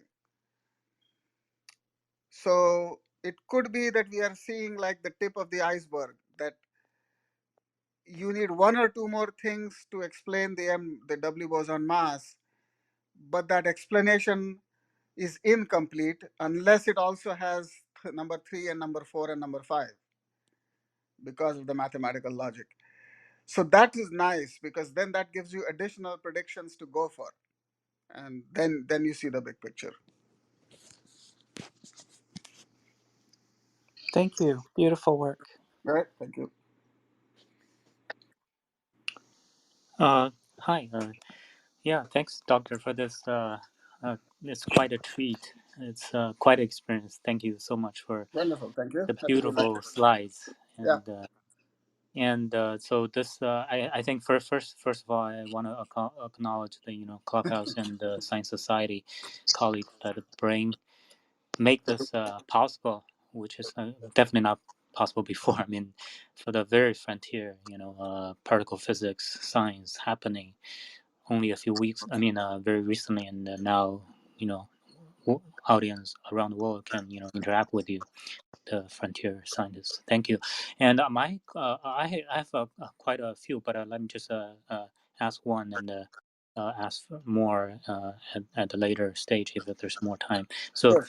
the uh, uh, regarding the, because when the news first out, I actually went through at a few occasions to look at the science paper itself. I do see that you have that slides as well towards the end of your PPT that I believe is 101. The compares with the previous Yes. yeah, so measurement. So my question is I mean, before you come here, I asked elsewhere as well. I mean, in your slides, provide very detailed answer how you have that very narrow error bar, which is really really congratulations. But overall, so is it safe to say that given the timeline, the progression of technology, that the CDF your group's measurement shall have a naturally have a uh, be more we can put more confidence in, because due to the progression of the technology, or since I do see there's CL3, their their mean is very, I mean, with a large error bar, they're very much towards the left, right? So That's right. yeah, and also for the future, I do hear that somehow the CDF apparatus won't is not continuing, right? So Correct. what would be your say I hear you mentioned that HSC that you will you can test your next dark matter. So LHC is one. Then any other plans in CDF itself or elsewhere that along this line? Would you be able to share with us? Thank you. Okay. Thanks for that nice question. So for everybody else, I think, Dennis, you're referring to slide 101, which is in the paper as Oh, well, this is Frank. which is, oh, sorry, there are two mics here. Oh, this is Frank. Okay, sorry, Frank. Um, so for everybody else, if you like, go to slide 101 and you'll see the picture Frank is referring to. This is figure 5 from the paper. It's on slide 101 here, showing this measurement at the bottom there with a small error bar and the previous ones. And you see some scatter. Sometimes people have been close in the past to this one, sometimes not so close. As Frank pointed out, L3 is the one that's furthest away, way to the left. So all kinds of techniques, the first four on the picture, so not the first four, Delphi, L3, Opal, Aleph. These four were done in the late 1990s, early 2000s at a different kind of collider. This was an electron-positron collider running at CERN. And they had preliminary numbers in 2004. Then they produced an updated set of numbers in 2007 or so. I have a bit of an interest in figuring out something changed in their result.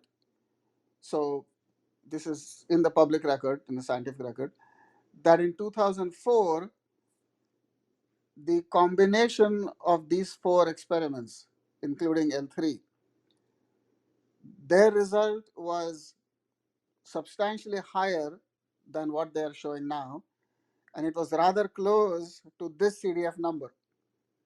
In other words, not so precisely, but a discrepancy of this size was observed in the past, but the error was too big, so it couldn't be definitive.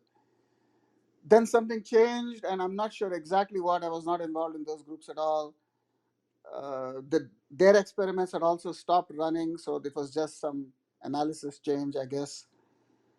And some of the experiments changed their answer and moved it down.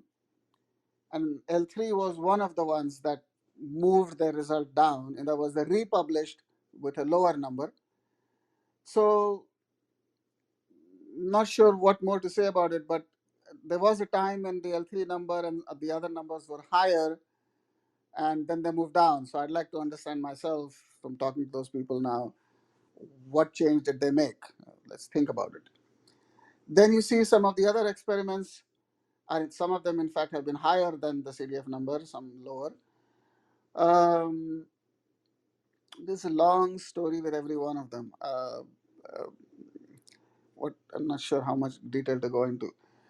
Some people have stopped analyzing. For example, the Dizur experiment has stopped analyzing long ago, 10 years ago. They said that their detector was damaged by the radiation in this environment. And so the damaged sensors are not, so the technology is degraded and they are not able to do it. So unfortunately, we won't get improved measurements from D0 because the detector has been damaged. The Atlas experiment has published once. People keep learning. I know I have learned over 27 years, made my share of mistakes, reported every mistake in every paper, and so things change. So I do know, maybe it's not public knowledge, I'm not sure.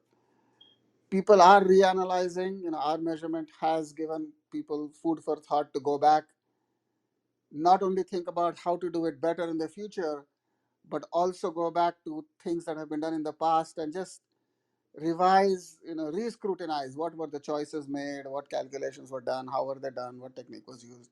So the scientific scrutiny is happening not only of our result, by other people. I'm going to be checking our own answer, just look for some things, try better calculations actually, maybe come out with a small update. Other people will scrutinize us, will scrutinize themselves. So that's the vibrancy of science, right? Every one of these things we go back and check what has happened. And this is not just in MW. There is a history of other precision measurements. And you mentioned technology, so people are doing experiments a particular way. Somebody comes up with a better idea, then suddenly the answer comes out different. People say, what? What happened? It used to be this answer, now suddenly you're claiming a different answer. Everybody goes back, does experiments again, things get scrutinized, and people say, okay, this is the reason there was a problem in the past. This is the better way of doing it, and the future experiments are now confirming. Maybe. So we will have to let time take its course and see what the entire field generates in terms of new ideas, new scrutiny, better ways of doing this. It is true, one of the things you said, CDF and the accelerator at the Fermilab, which was used to produce the data, that particular experiment and that particular accelerator has been shut down. Fermilab is now moved on to neutrino physics and not this kind of physics for the time being, 10 years, 20 years actually. So we won't have a chance to repeat this at Fermilab. We do have a chance to try similar techniques at CERN with the Atlas, and there's two other experiments at CERN now which can try to do this. CMS has not analyzed yet, they have not published yet, that's why you don't see it on the chart, but they are working on it, so let's wait for that. There is another experiment called LHC-B, which really is designed for bottom quark physics, not for this measurement. But with all due respect, they're trying to do this measurement as well. They have produced one measurement with a very large error bar, so very low precision. But they may try to improve that as well, so we have to wait and see. But Atlas will redo it, and CMS will do it. I know they're working on it, and LHCb will do it again, I think. So people learn from each other, and technology gets used in a better way. Uh, so my prediction for where this measurement is headed is nothing more left from the Fermilab side to contribute to this. That accelerator has come and gone for now. The CERN experiments can redo this, but you've noticed how long it takes to figure out this little detail and that little detail. So the amount of time this has been done at the Tevatron is much more than the amount of time it has been done at the LHC. So in all fairness, the time for the LHC analysis, we have to give it that time so that it's done carefully. So let's just wait for it. Last word, for other reasons, Higgs, dark matter, other mysteries, things are being discussed about the next type of collider, the next type of accelerator for exploring dark matter mystery and supersymmetry and the additional Higgs and many other things. We don't know exactly what new kind of collider that will be, but most likely it will again be an electron-positron collider of two different technologies. One is straight line accelerator, and the other is a circular accelerator, and each has its advantages and disadvantages. So the field is actually discussing ideas, new technologies like this in the US, at CERN, actually in Japan, in China. Worldwide, there are groups proposing the next type of collider beyond the Large Hadron Collider. Some of those technologies are absolutely ideal. Unfortunately, not around the corner, but a little while in the future.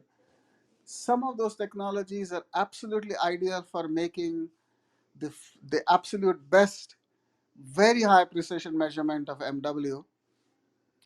It won't be soon, but I think it will happen sometime in our future. So that would be the final word on MW itself. Now, I'd like to believe that the clues we are getting to the new physics from this measurement, hopefully the clues will show up as direct manifestations of dark matter or additional Higgs or something else in one of the running experiments in the next 10 to 15 years. So hopefully we don't have to wait 20 years for some super high precision thing. That the theories we are exploring now, there are other predictions for other particles. Those will be found sooner than that. Then you'll check your favorite theory with those predictions with this MW, and you'll see, the clue we were getting from this MW is the one that showed up at the LHC over there. And now the new picture is starting to form.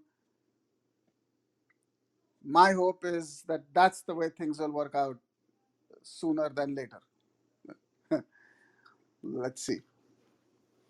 Well, thank you for this panorama view of that. This shows it's exemplary that what you shared, like although of course it's fun for physicists, scientists, it also shows that how hard to make a dent, in this realm of Yeah, science. Thank you. yeah. Thank you. It's one of those things.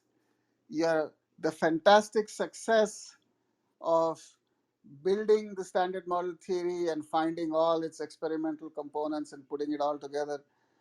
The success of this theory is automatically making it a lot of hard work to go beyond this theory. It works so well for so many things that when it doesn't work on a few things like this MW or existence of dark matter or something, finding that phenomena which takes you beyond the standard model is just that much harder because the standard model works so well. It's like you're a victim of your own success kind of thing, right? Yeah. Thanks. Yeah. Thanks, Doctor. And the Karina? technology we need to create the next accelerator is our current accelerators that work so well producing all this stuff that everything that works well, it's hard to do much better than something that already works so well. But that's what we're here for, right? Find the next technology that will produce the next accelerator for a reasonable price. It won't be cheap, but we're trying to get it done for a reasonable price, which means some billions of dollars. Not cheaper than that, but some billions of dollars. Thank you so much for yeah, for this answer. And is kind of the ball like in the on the side of the theoretical physicist now, to kind of remake the model?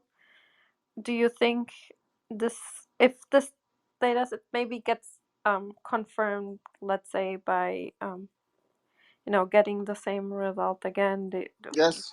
what will happen to the standard model? Aha.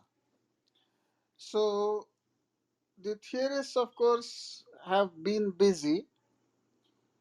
Results like this really, really kick or jumpstart, I would say, that whole theory community, as you can see from the citations piling up. But extensions of the standard model have already been proposed for a long time, literally decades. Even before the Higgs was found and the standard model itself was sort of completely checked out, Higgs was the last piece. Even before that, theorists are very, very smart. They already were saying, even if the Higgs is found, that would check this part of the standard model. What about the fact that it doesn't predict dark matter? What about the fact that it doesn't explain this about the Higgs? What about the fact that it doesn't explain the matter excess? What about the fact that there is some other mysterious assumption in the standard model? The assumption is working, but we don't understand how it works. There's got to be a better reason for this, a better reason for that.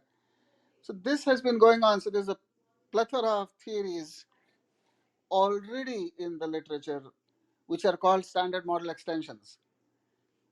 The standard model is part of a bigger framework. So they extend the theory by adding more forces here, more matter there, and some of that is dark matter, and some of that explains this, some of that explains that. So the name of the game is more like, which of all those ideas already around. Now, of course, there can be even more ideas. I'm sure people will come up with even more ideas than the 50 ideas that are already there. But it might be that we have to work hard on the experimental side to choose the correct idea from all of the ones.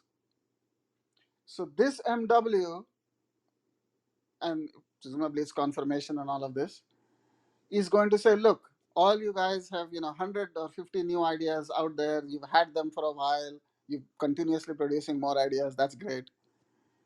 But let's start selecting.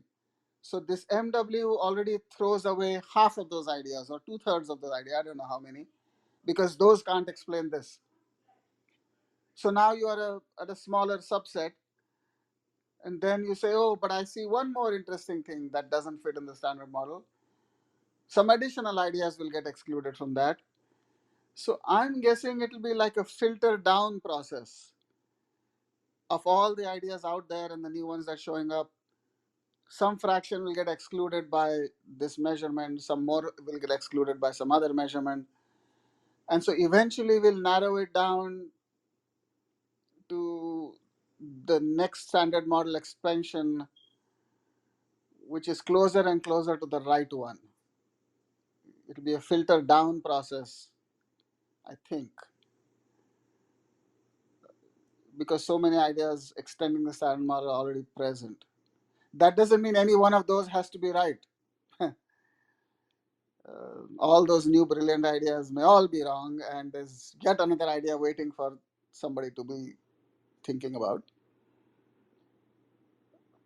History can give us a guide. My sense of history is this was always true. People were spinning brilliant ideas all the time. It's not like the only idea that ever came up was the standard model ideas. There were so many alternatives all the time. History is full of them. It was the data that was constantly guiding them and saying, no, no, that idea, no, that can't be right. Look at the data. You've got to describe what the experimentalists are measuring. So that's what needs to happen. I think the answer to your question is, the more such measurements or observations from the LHC here, there, wherever show up, the more it's going to help pin down the next, shall I say, the extension of the standard model, which encapsulates the standard model plus the other things. We need more data. It's harder and harder to come up with data. People talk about the glory days in the 60s. Every new accelerator was producing so much new measurements. Every 5 years, you would get a bunch of new phenomena which you couldn't explain. And so the theorists would say, now I've got to explain this, this, and this. I got 3 more puzzles. That's going to help me make the new theory. The entire standard model development was guided by a lot of new data showing up much more frequently, every 5 years. Now it's 10 years, 15 years. The accelerators are harder and harder to make, the experiments are harder and harder to build.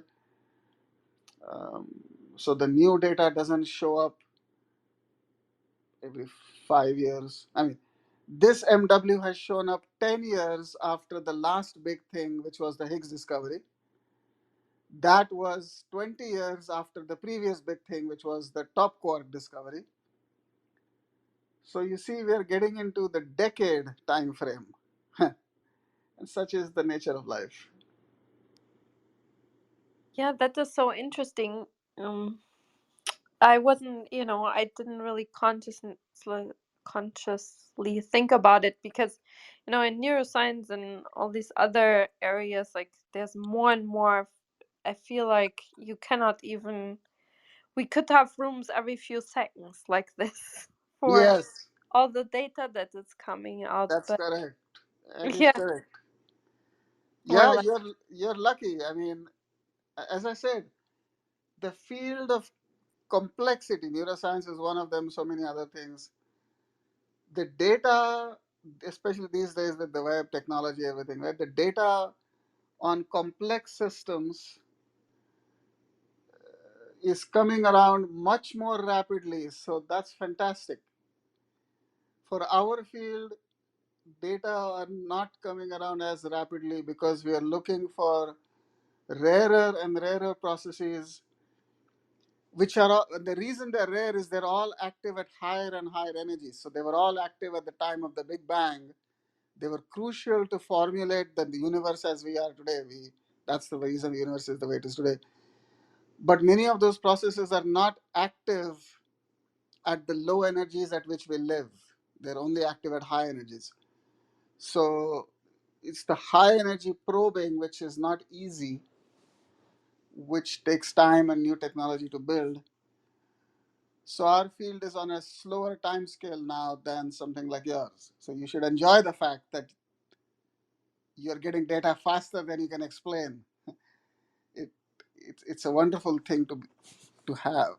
I wish we had that, but that's okay. We are patient.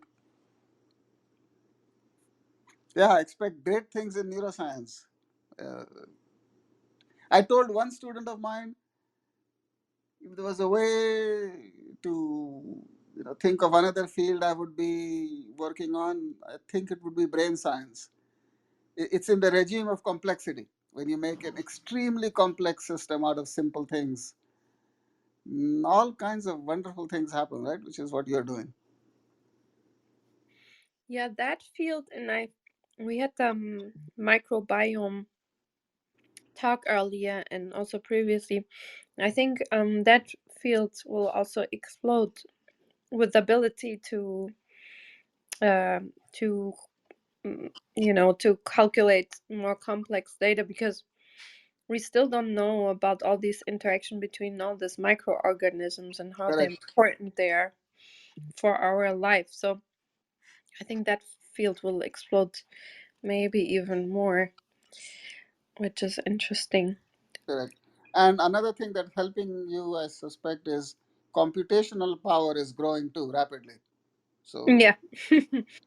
that's another good thing in your favor. Yeah, because We also need growing computational power. In fact, computational power is not growing fast enough for us. We can't analyze the data fast enough actually already at the LHC. And in the future, that's going to be an even bigger issue. yeah, my when I did my master's in Germany, my professor showed me when they had to print out all the action potentials of neurons and like count them by hand, basically. So I see. Wow. and calculate how many milliseconds, you know, inhibitory, excitatory were. So, you know, we went from printing into that we can have now thousands of little electrodes in the brain and compute them at the same time in, I don't know, 30 years, I guess. So that's a big thing. It's a very big thing. Electrodes in the brain. I'm always amazed. All the fun stuff people do, like take data on a living neural system. Wow. Yeah. Yeah, thank you. But I think Eli, maybe Dennis, Dr. Yang and Nick, did you have questions? I did not have a question. There is so much in this discussion. I wanted to just say, great job taking us from like outer space into the core of the planet and then like everywhere around and making everything like relational. That was really special storytelling. So I just want to say thank you for that. Glad, happy to do it. Glad you liked it. Okay.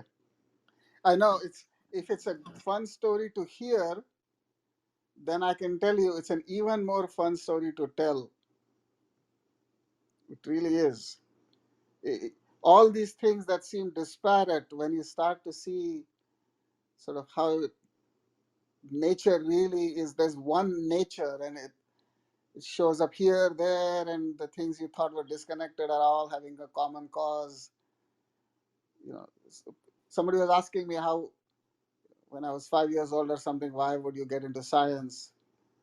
If you ever get that feeling sometime, these things are all connected. I just love to figure out what the connections are. Then, then there's nothing as much fun as science. It's like a detective story, right? I completely agree with you. The Science only is so much fun. It's just like a detective. We all love reading detective stories, right? Yeah. The thing is, Okay. you Oh, can't go flip ahead. to the last page, right? That's the one thing here. You can't flip to the last page and say who did it. You just have to patiently work through it. So I Yes, have.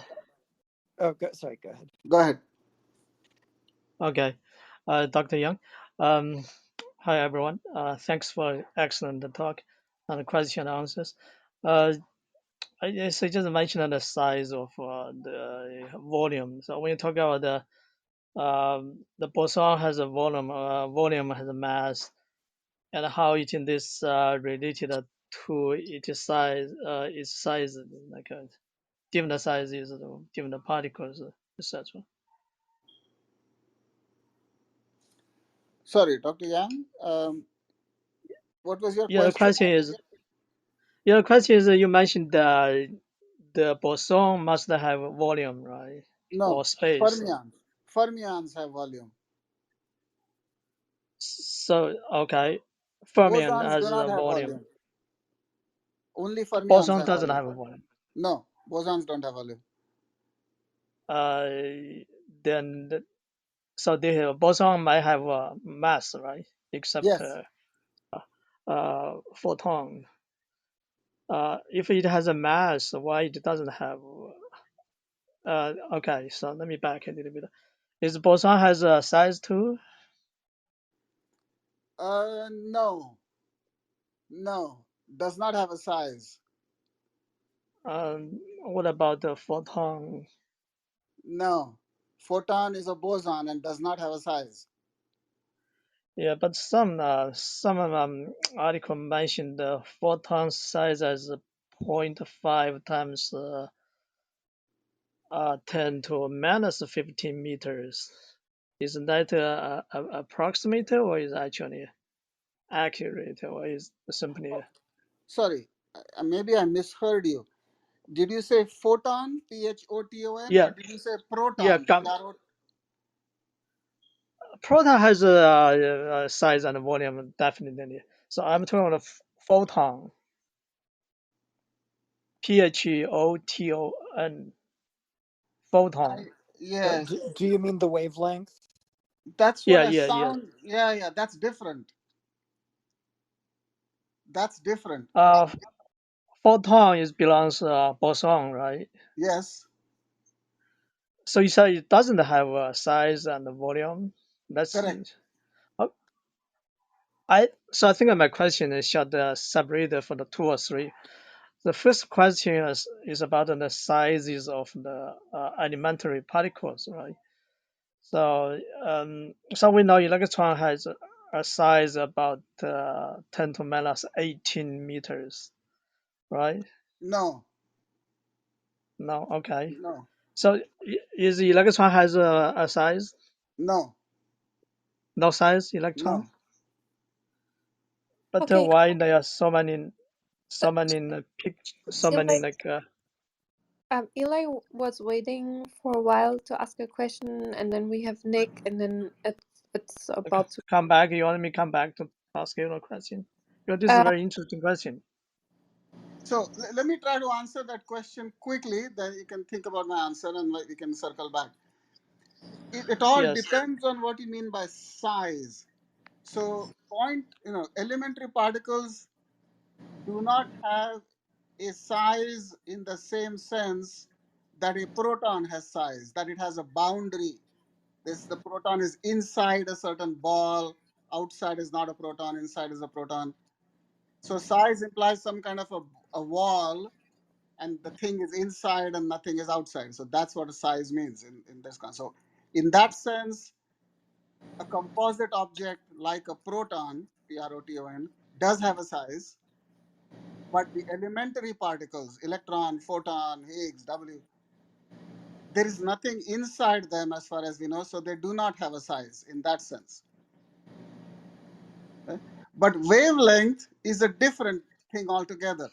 So if somebody tells you that the photon of a certain frequency has a certain wavelength, that does not mean or does not have the interpretation that the photon has a size.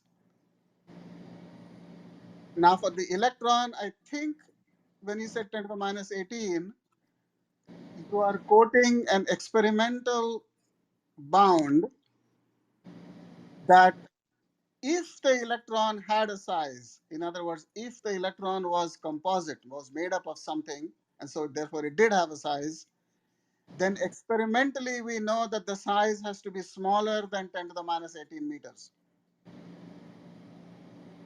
So that doesn't prove that it has a size. It only says if there was a size, it's smaller than this. That's the 10 to the minus 18, I think, because I had a paper on this. I made a measurement, and we could not, how do you say this? We think the electron is point-like. To all experimental probes, the electron appears to be point-like. And that means if it had a size more than 10 to the minus 18, we would have observed the size. Because we do not observe any size, the size must be less than something, and it's less than 10 to the minus 18. That's the way to interpret that 10 to the minus 18 for the electron. It's either point-like or it's less than 10 to the minus 18. It's not bigger than that. Huh? So the following question is the Maybe we should size circle. is You want to think about that while I circle back? Let's take some other questions and I'll circle back. I can okay. stay. Yeah, I can stay as long as you like. So this is a little bit of a dart throw on your supposition that there might be more Higgs like particles, and this is probably totally off, but I was just reminded of how in other approaches to solving the wave function just in regular quantum mechanics, by essentially doing recurrent double differentiation, you can get increasing accuracy. And an example of this is Moeller-Plissette calculations. And I'm wondering if perhaps something like, okay, when you are doing these experiments, you're doing an observation, right? Which Yes. means a collapse of a wave function. Yes.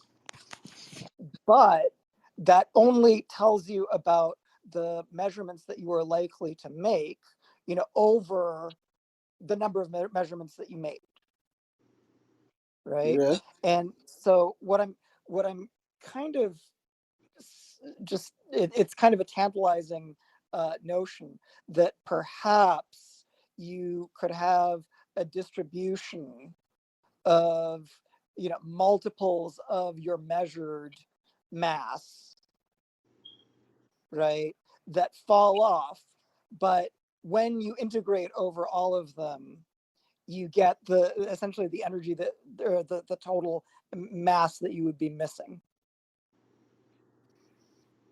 Okay. I don't know if that makes sense, but I would like your thoughts. You can tell me it makes no sense.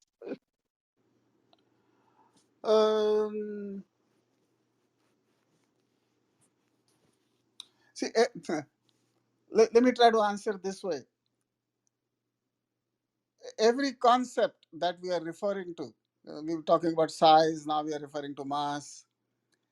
The concept makes sense in a particular context. So, and typically the context is you are writing down a particular equation. You are going to say how that equation describes a particular set of phenomena in nature. And the equation itself has some term here, some term there. And when you put that term here, there, and crank the whole equation, and you get some numerical answer for a particular observable, then when you do go the experiment, you get the same value of the observable, then you say the equation works. So when we talk about the mass of the W boson or the size of something, this blah, blah, none of those things have like some meaning detached from the context in which it's used. Right? So when we talk about the W boson, it has this long story associated with it. What exactly do you mean? Is it this quantity in this equation, which then describes that observable and so on? When you put it in that context, the MW is a number. It's not a distribution. You see what I mean?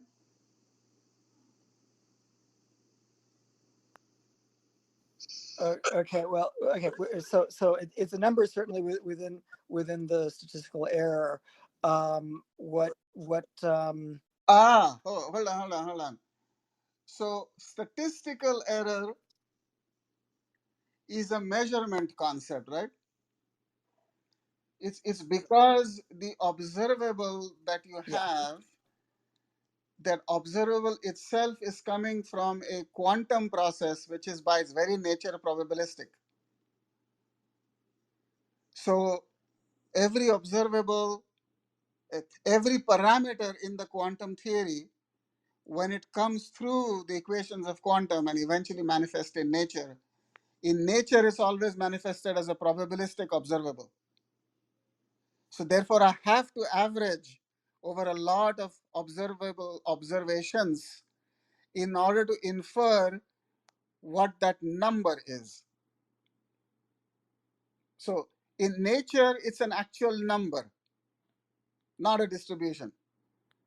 But the experiments are probabilistic manifestations of that number. See what I mean? Yes, I do. So I guess like a different analogy for what I was thinking of is in wave function calculations, you can do standard Hartree-Fock calculation, right? And you get Yeah, the energies of various orbitals, but that is just an approximation. correct. However, if you take into account basically some of these further terms, some of the important further terms in many situations are things like configuration interactions. In other words, the extent of the wave functions of the individual particles in the total wave function in different configurations, which actually affects what you would measure. That's a different way, kind of roundabout, of getting at what I was trying to say before. I think you are referring to how the sort of parameters of the theory changes because you change the rules of the theory. You make the theory more accurate or add additional components. The expansion of terms. The expansion of terms. Okay, so it's a perturbative expansion, or it's some expansion in which you are making successively more accurate approximations to reality. Then, Well, factoring, or summing, additional configurations that the system could possibly be in. But, most of these configurations are just rare and unimportant, right? But there are a lot of them. So when you sum over all of them, correct. sometimes that will make a difference. A long tail. Yes. Yes, so it will make a difference to a particular prediction, right? So you're trying to predict some observable at the end of the day, then that observable will have a different value or a different distribution or something because of your prediction becoming more accurate, because the prediction is an average over some set of configurations. So if you're saying that therefore the parameters of the theory are modified as your calculation becomes more accurate, the answer is yes, indeed. But somehow that to me is not a distribution of parameter values, right? For any particular calculation you do, there is a particular parameter value which will describe the real world the best possible. Okay, yeah, it's where you're trying. I mean, the difference is not the parameters, but where you're truncating the terms that you decide are no longer significant. Fine. Okay. So there is an analog of that in our sense. That is, when somebody makes a standard model calculation and gets that particular number, they are also truncating. Nobody knows how to do that calculation exactly, because it's again a series, a mathematical series, a perturbation series, and they have to drop. They can only calculate terms up to some point, beyond which the calculation accuracy is not there. So you truncate the calculation there and you hope it's good enough. And then you try to estimate what happens if you try to do the calculation a little more accurately. In your words, add more configurations, actually. It's a fair way of describing it. Then the calculation becomes a little more accurate, and this calculated value of MW becomes a bit more accurate too. So our calculated value is becoming more and more accurate, but in some sense, in nature, there is only one number. Our estimate of that number is becoming more accurate. Okay, yeah, and I did notice that it was for MEV, in theory and in measurement error, in Correct. theoretical error and measurement error, which Correct. is a beautiful result. Absolutely congratulate you on Thank that. you. But I guess what I'm getting at is, if you can have it not be strictly converging trend, as you add more terms, but you could instead think of the expansion as a wave function, and there are actually nodes, right? in the trend, so that it's not regular, and the possibility that the additional Higgs that you implied might be in that part of the distribution. In other words, beyond where you've truncated. Mm, that question, I think, has been studied quite carefully by the people who do the calculations. The level at which the calculations are being done now, in comparison to the large scale effect manifested by an additional Higgs, I think the jury is in on that, which is the new phenomena people are postulating, like an additional Higgs, has way larger a physical manifestation than the small effect because of the truncation or the configurations being averaged over and the configurations which are being ignored. That the small effect because of that, so people try to investigate whether that effect is truly small or could it be as big as the entire effect because of a new Higgs. And I think many of these things, I can't speak for all of them, but in large part, people are quite confident, having explored those configuration things, that a completely new ingredient like an additional Higgs has a much bigger effect than the little effect because of the missing configurations. I mean, that's an excellent question which people have to ask first. But for many of these things, that question has been asked. And I think to the satisfaction of multiple of groups, been answered satisfactorily. Every once in a while, what you're saying is always happening.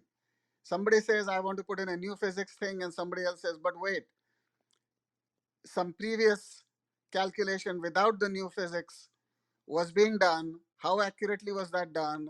Were there some missing configurations that are as important as the new physics?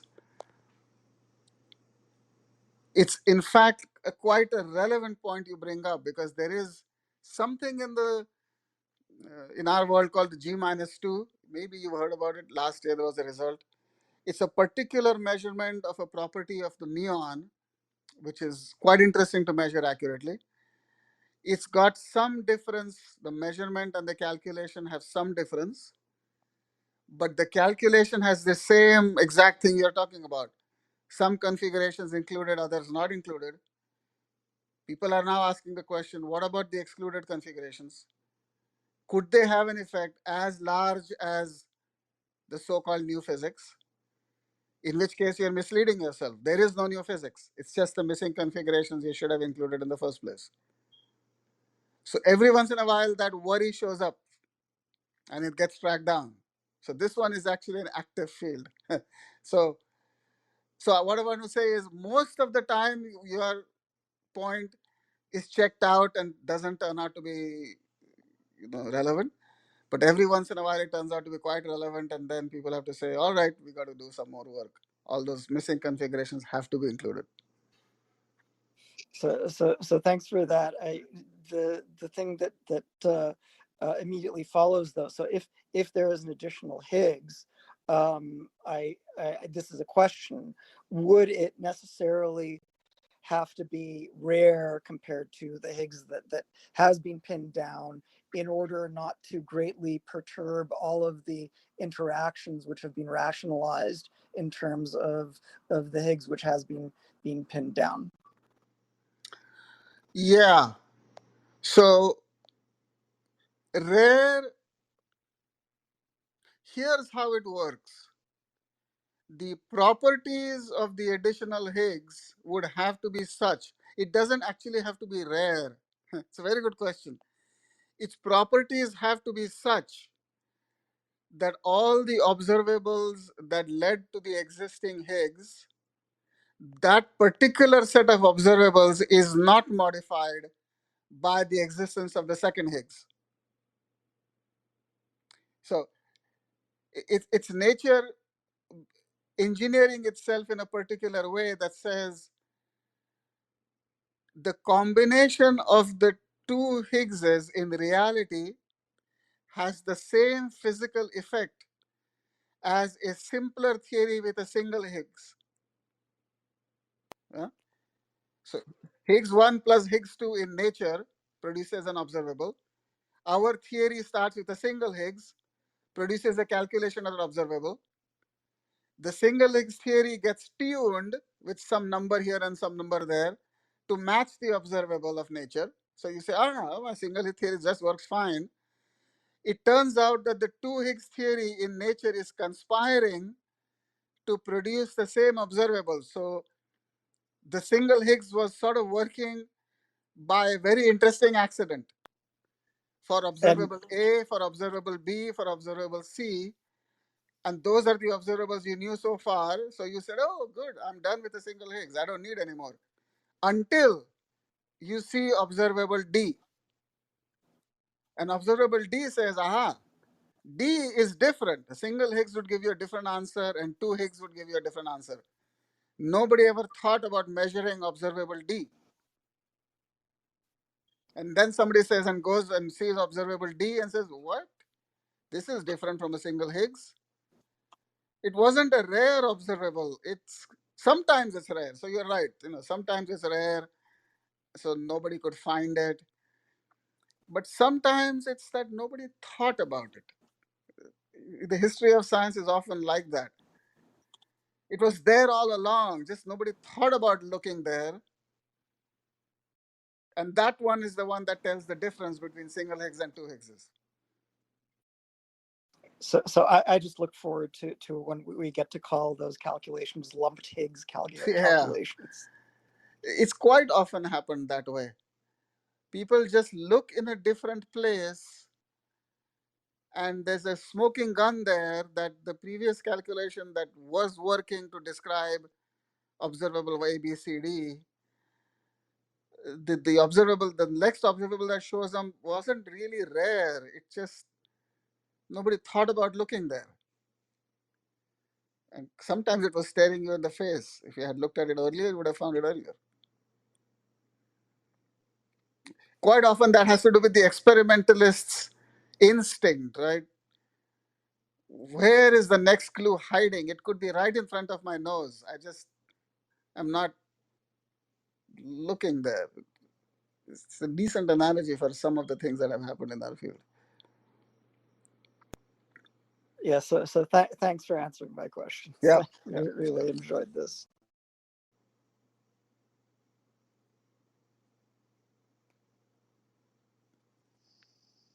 Okay. There was Nick, anybody? I think Nick has the question.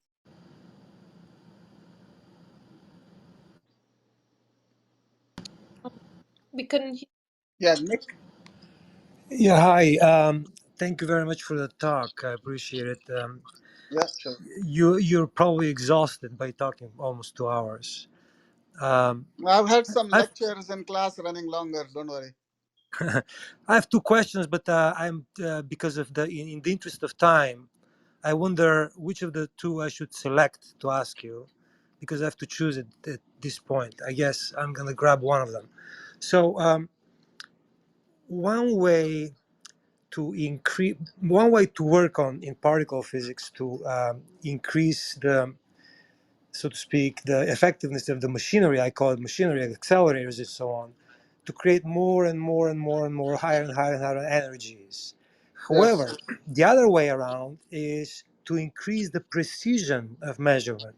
Yes. So these are two things you can achieve probably the same results.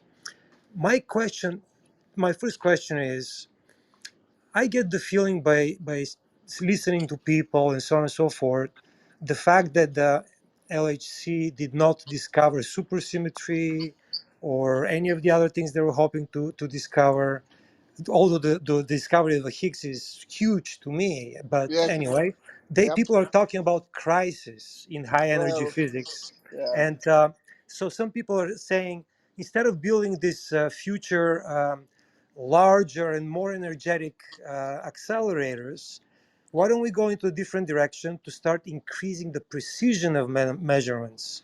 Like take it to the 15th after the decimal point. Um, So my question is, do you agree that this? I mean, you're a professor. Mike, are they? Is particle physics, high energy physics, a hot field right now, which attracts people or not? I mean, I ask here several questions, and I apologize. But anyway, Okay. Let me start by the last point first. Is it a hot field? Um, the, there is a sense about when people talk about hot field and this, that, and crisis,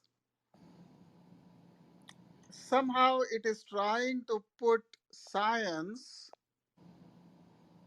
in the same description as a fashion show. What is fashionable? What is easy? What is how? Where is it easy to get excitement? Right? Stuff like this. Now we are trying to unravel nature. So is nature sitting there waiting to excite us? I don't think nature is sitting around trying to make human beings excited or get out of depression or anything like this.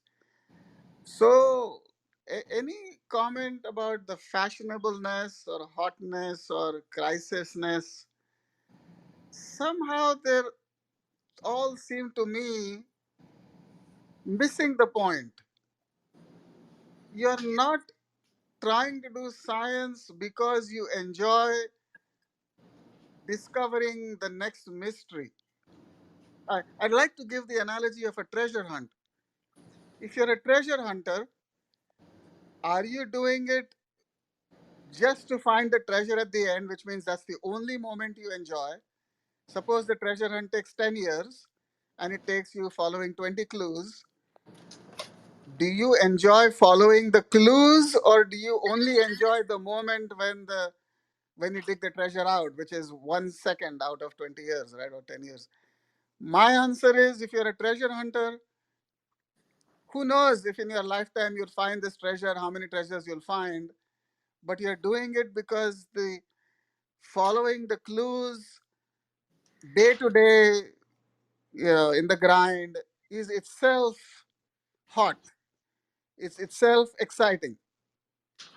So to me, making the LHC work, making its energy whatever it is, 7 times more than the previous accelerator, getting its data rate to increase by a factor of 10. Every time you do this, you're letting, you're giving nature an opportunity to reveal something. It doesn't mean that nature owes you something, that just because you made the effort, nature has to deliver. I mean, nature doesn't have to do anything. So our psychological needs, are not part of the equation as scientists. So to me, anybody who writes, I've been waiting for the next discovery from the LHC and I'm depressed because nature hasn't found anything for me, makes me say something like, what? You are more important, and somehow nature is meant to please you because you need emotional excitement. If that's what you need, don't read science. Watch TV movies or something. That'll give you as much excitement as you like. So that's, I mean, it's not a nice answer, right? But it's the answer I really feel to any comment about the depression and the crisis about LHC not discovering all this kind of stuff. Now, the actual fact that scientifically the ideas of supersymmetry or this idea or that idea, the way those ideas were propagated were meant to be solutions to particular puzzles. The standard model has this puzzle and that puzzle and that puzzle, and so you have to solve those puzzles.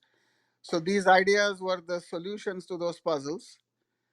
Now, if those solutions aren't manifesting at the LHC, that means The actual solution to those puzzles is something else. So what is that correct solution we are here to find? And maybe we are getting a clue from this MW what the correct solution is, or at least which subset of the solutions is correct and which is wrong. So whatever the correct solution is, we haven't looked for it so far correctly. It may still be in the LHC data. We just haven't analyzed the LHC data in the correct way. That's easily possible. Or the correct solution requires an energy for the collider which is slightly higher than the LHC energy. Or maybe it requires an electron-positron collider which has certain benefits compared to a proton-proton collider. So every one of these things is a bet that the correct solution you're looking for is within the scope of that collider and within the analysis that you do. And if you don't happen to hit the right combination, it's not the LHC fault, it's the luck of the draw.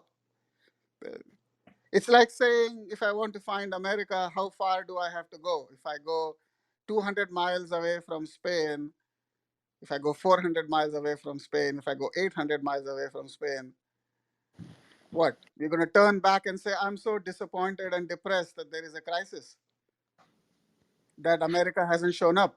Well, it happened to be 3,000 miles. You just didn't go that far, right? And eventually somebody did.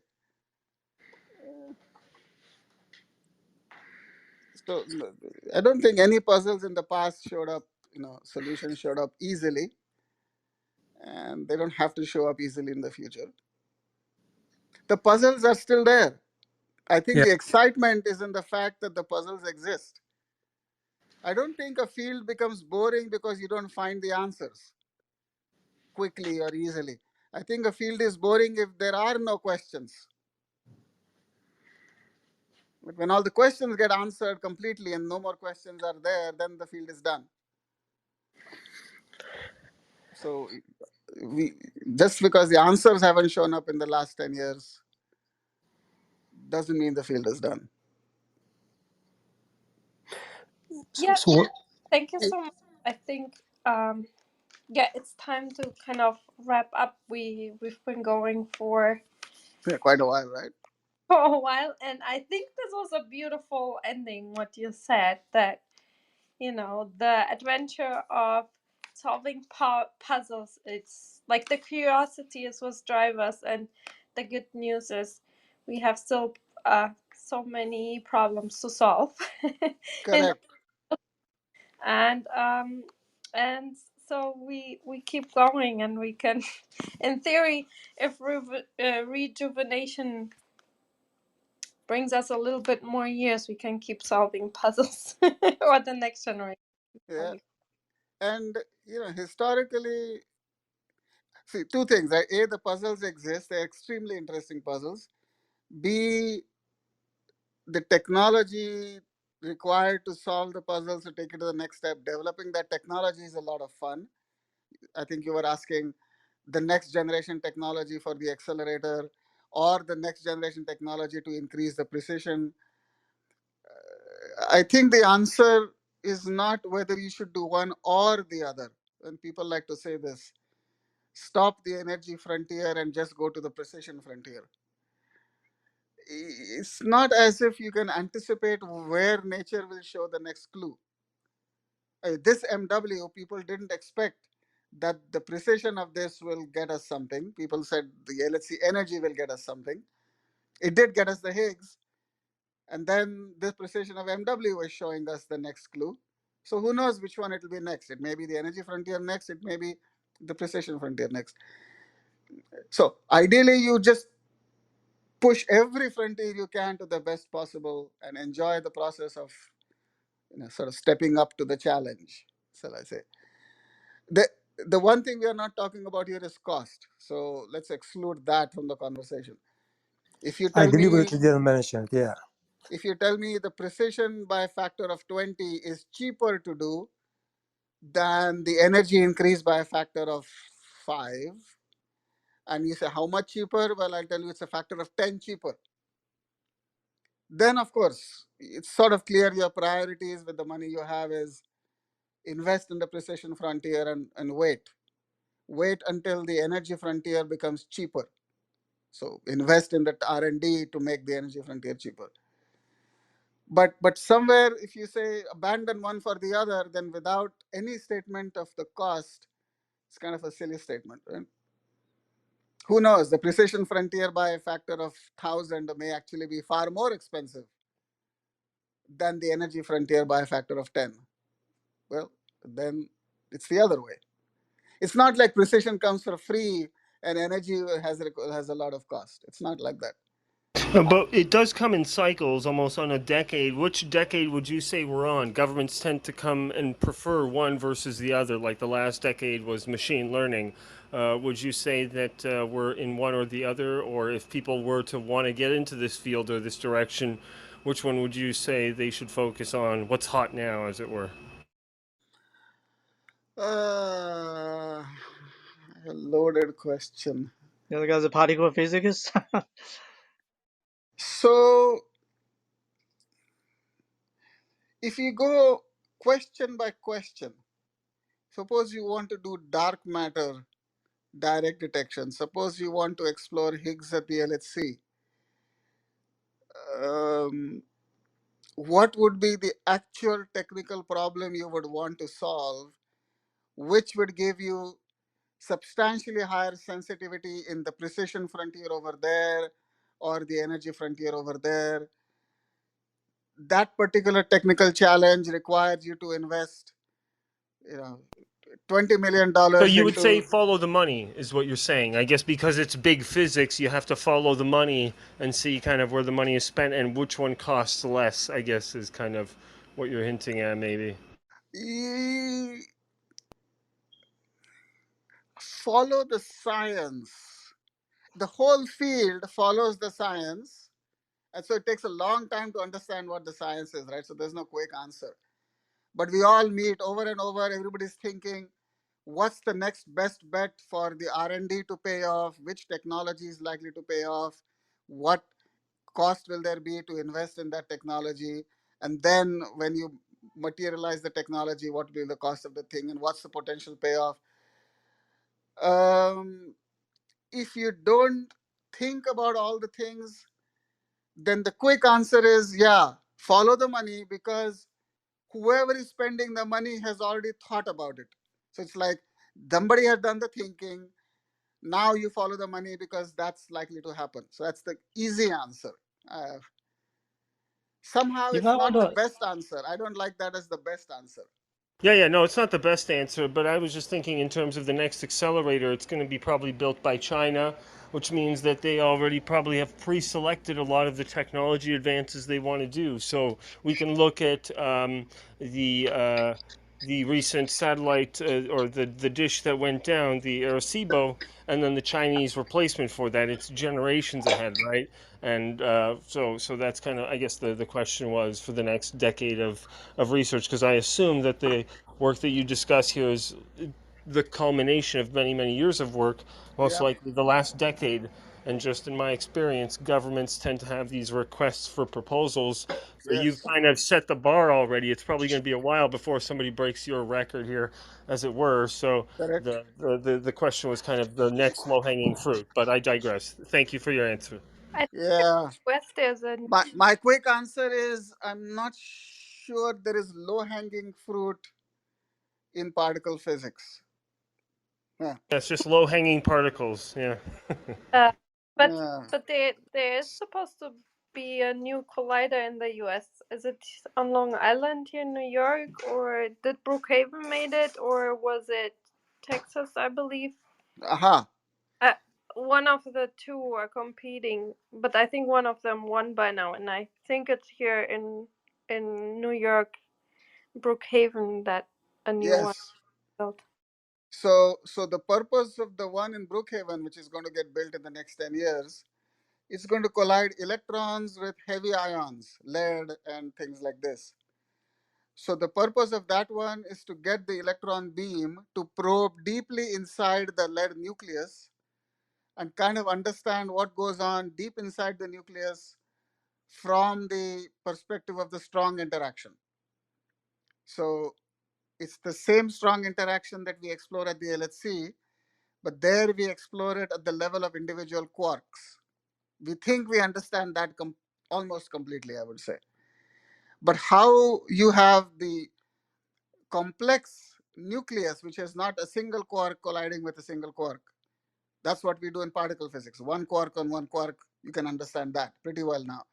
But what happens when you put gazillions of quarks inside a nucleus? It's the same emergent phenomena, right? The neuroscience complexity frontier. The Brookhaven collider is in some sense going to explore the complexity frontier of the strong interaction. So it was not quite in direct competition with the one in Texas, which did not get done. The one in Texas was the one about additional supersymmetry, Higgs, dark matter. So they were exploring different regimes. The Texas one was about reductionist approach, smaller and smaller components. The Brookhaven one is about the complexity frontier. So two ends, completely different. So they're not in competition in that sense. Now, you might say they're in competition because the money is the same, right? The government has one part of money. Well, yes and no. How the government works is far more complicated than what we can discuss in hours. But it seems that some governments are a little bit more organized than others. So Europe, for example, has an amazing funding program through CERN. They can basically fund anything. They just set out the timeline, right? America tends to be a little bit more precarious, and China seems to be very ambitious. Yeah, you're almost right. The US system, with our 4-year election cycle, governments change every 8 years, 4 years with different priorities. That's true. We have yeah, a more dynamical system in the US with changing priorities after every 4 years. So that's another issue. Well, CERN, would you say, CERN, let's remember, CERN is a very special historical place. Remember that, right? Why CERN is able to get its $1 billion a year every year? Because it's an international treaty organization between countries. The countries are always arguing, they're always fighting, they've always been fighting in the past. But it was the Second World War that somehow convinced those countries you can fight as much as you like, but in the end, you better agree. Otherwise, you completely lose leadership, like what happened to Europe after the Second World War. So CERN grew out of the need for Europe to rebuild. And so they said, we've got to make a treaty to make an international level lab, which will again be dominant and world leading. So it was a rebuilding exercise. And every time the CERN budget comes in threatened because of all the usual governmental things, then they remember, oh my God, but remember, if we don't agree to support CERN, think of what can happen to Europe. We've achieved this leadership position and we need to keep it. And no matter what the financial situation is, somehow we got to keep CERN going. So the motivation to keep CERN going is because they're always comparing to the alternative of what happens, always coming back to the history of Europe after the Second World War. That's how governments work, right? It's some psychological thing. So there's the same thing going on with China. They're an up and coming economy and they want to compete on every level with everybody else. So they're looking around to see what's the biggest thing anybody has ever done, so that they go down in the history books as the country that did this. America went to the moon for the first time and somebody did this for the first time. And so everybody remembers that. So they're looking for these history book writing things which will put them in the same league. Right? So I agree with your ambitious characterization. But this is the reason governments do these things, not the scientific curiosity that you and I may have. would you say that then it is an appropriate strategy going forward, particularly in light of the embracing complexity, to bring it back to the beginnings of our discussion, to have a more question-oriented or at least experimental genre focus for new colliders and these new projects. So they are non-competitive, but in some sense symbiotic. Yeah, in a sense,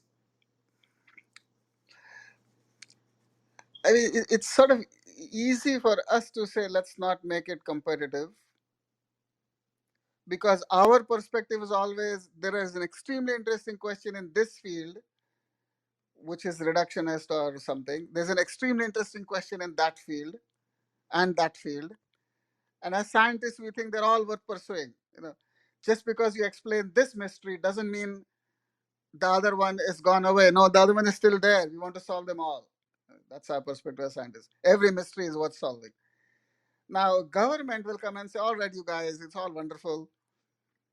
We want to put 0.01% of the economy into basic science, which translates into X billion dollars. So we'll put aside X billion dollars, and then you all sit together and figure out how you want to spend the X billion dollars. And we all come together and say, but our 20 mysteries are such that we need 5 times the X billion dollars, because we want to solve them all at the same time. And they'll say, yeah, we really think you all should, but you're going to get X billion dollars. So it's not like the mysteries are in competition, but somebody says, hey, I've got to build schools, I've got to worry about the water running out in California, I've got to worry about this, that. I've got 20,000 things to worry about. I can give you X billion dollars. Just do the best you can with X billion dollars. So I think you're asking a very good question, but a very hard question. Once you get a cap on the total funding, then should you put it into the complexity or into the reductionist? We can talk about that forever, right? Or do you split it half and half and say X over 2 for you and X over 2 for you? Do the best you can. As my quantum professor said, it's turtles all the way down. So In the end, it's the most reasonable thing to do is just divide up the money somehow, let each field be as creative as it can to do the best it can with the money it gets. It always wants more. If you had 5 times more money, you could do X times more in that field. And you could say that about every field. But somebody's got to draw a line somewhere, right? Maybe you can double the science funding. Okay, because we can do everything twice as much. But you still wouldn't put it all in the complexity frontier. You wouldn't still put it all, you would not put it all in the particle physics frontier. You do the best you can with some kind of distribution of the funds. And some field will deliver more with its fraction of the money, and some field will deliver less because of nature, this, that, who knows where the puzzle is hiding. And every 20 years from now, the other field will become hotter in some sense. And to me, that just means it took a long time to reach a particular discovery threshold, and then that field started making a whole bunch of discoveries quickly. So for some moment, it appears to be hotter, and then the other field, which has been making steady progress, eventually reaches its threshold, and suddenly it starts to make a bunch of discoveries. So every field has its thresholds after thresholds, but no field ever arrives at its threshold without all the hard work of the previous decades when it appeared to be boring. So that's my problem with this hotness thing, right? If you only chase what is It's fashionable, you never actually reach a frontier which required you to do X amount of boring work or something, so-called boring work for Yeah, 20 years. You and just I also think that about applied science, like when you have to have a specific goal to find a solution for one specific thing, and you forget about the basic science that led to so many crucial correct.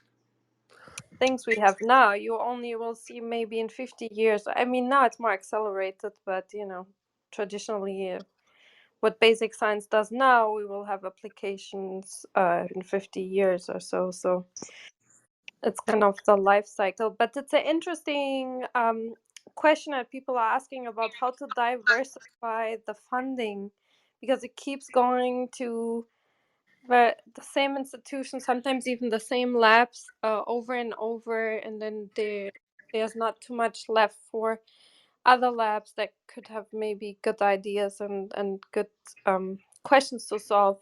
But one idea I thought was really interesting, so that basically you give all the money to all the different labs distributed, and then the labs get to get a part of it, but most of the part they would need to give to other researchers Yeah.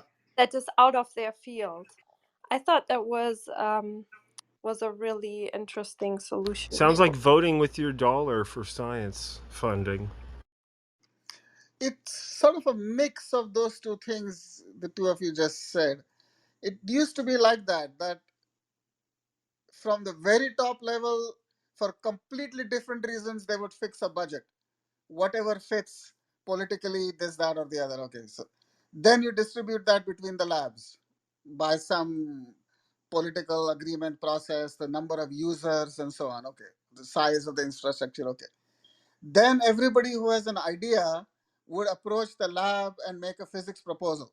So then a committee would sit around and say, we got 50 proposals for the $100 million. Out of those 50, we choose the best 10, and then each one of them gets $10 million.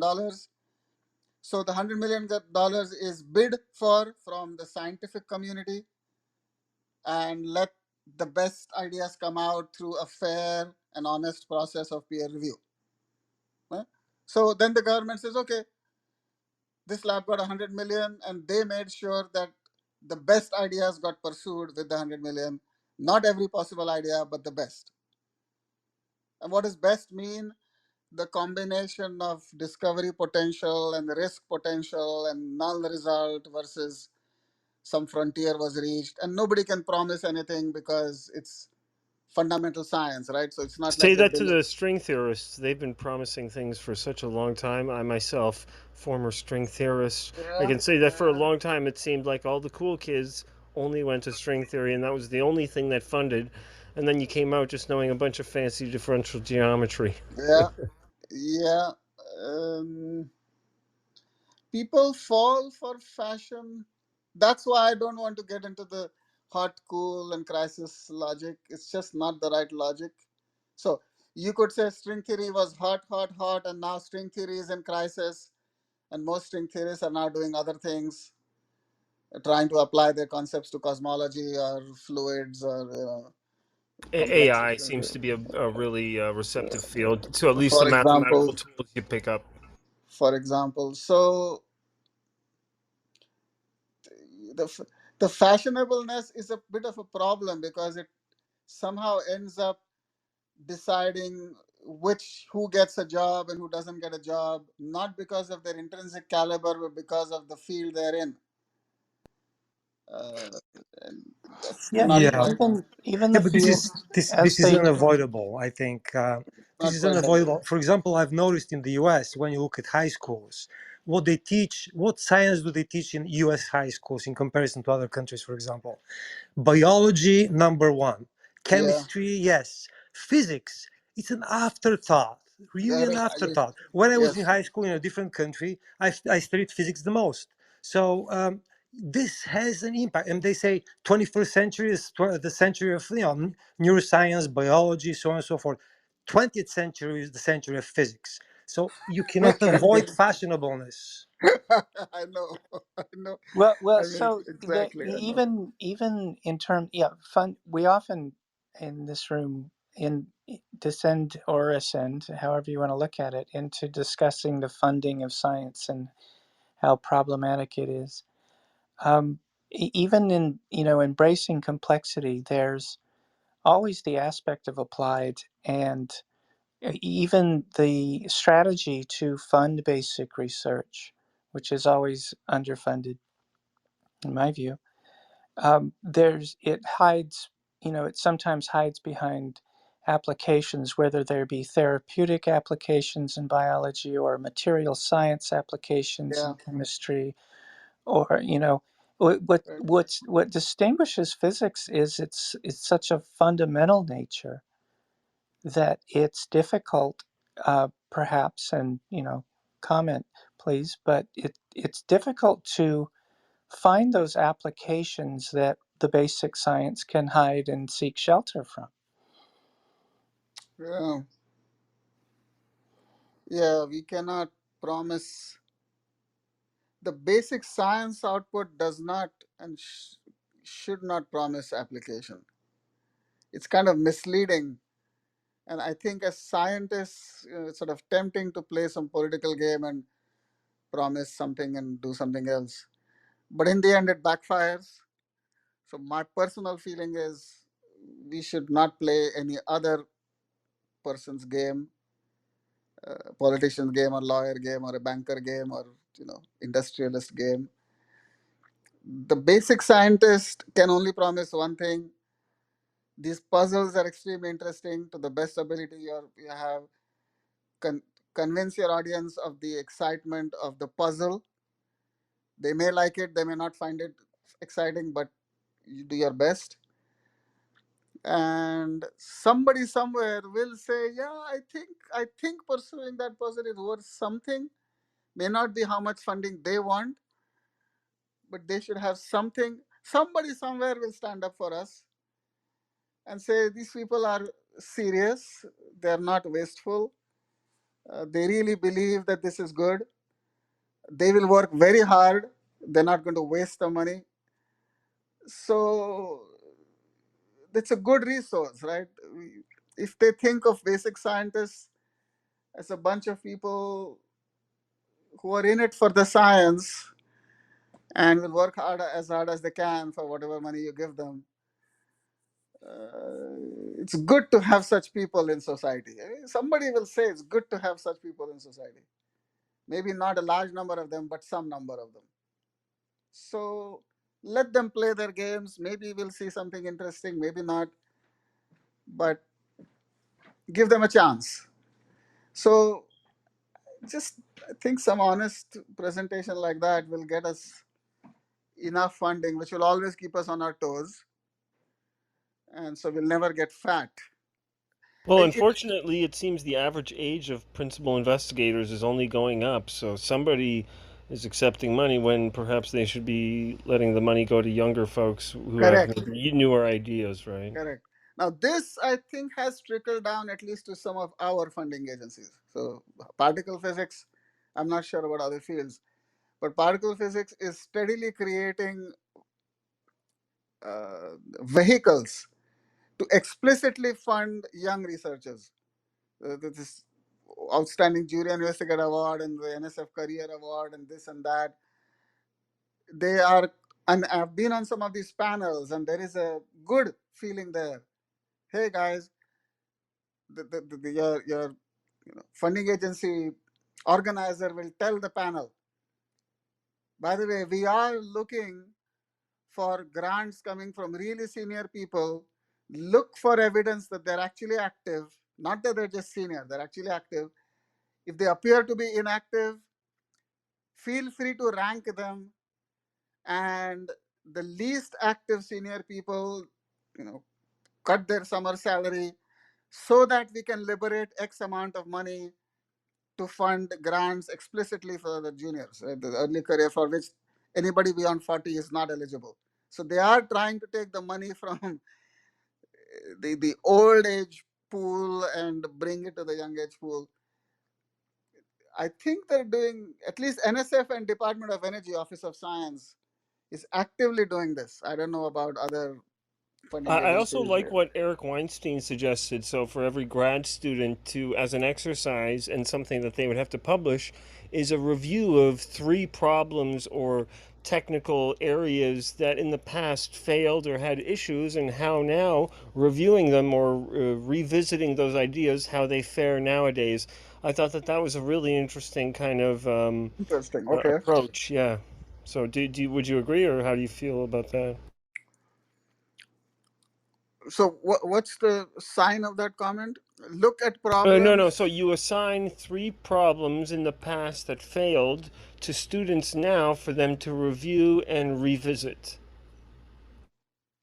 So then they become Ah, more familiar with the past. This was one of Eric Weinstein's comments because he really doesn't like string theorists, and they tend to take up all the oxygen in a room, and so to diversify at least at the at the lower levels, so that people before they kind of get dug in with their careers, that they get a sense of kind of, hey, what were ideas in the past, where could these ideas be going given what we know now, that sort of thing, as an exercise in innovation or disruption, however you'd want to phrase that. yeah, yeah.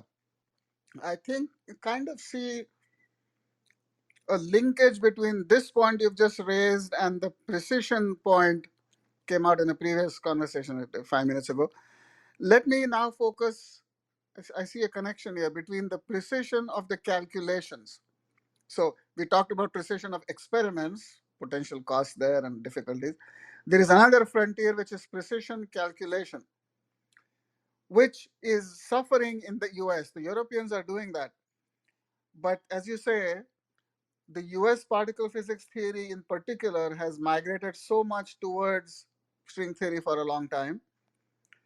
The standard model extension theories have also been cranked out for a very long time.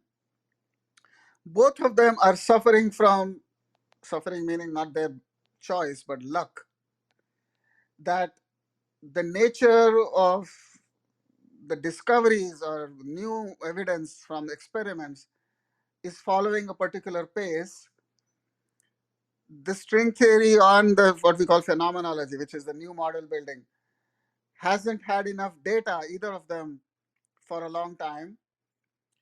So, in that sense, I would say the US particle theory community has a bit of an organizational crisis.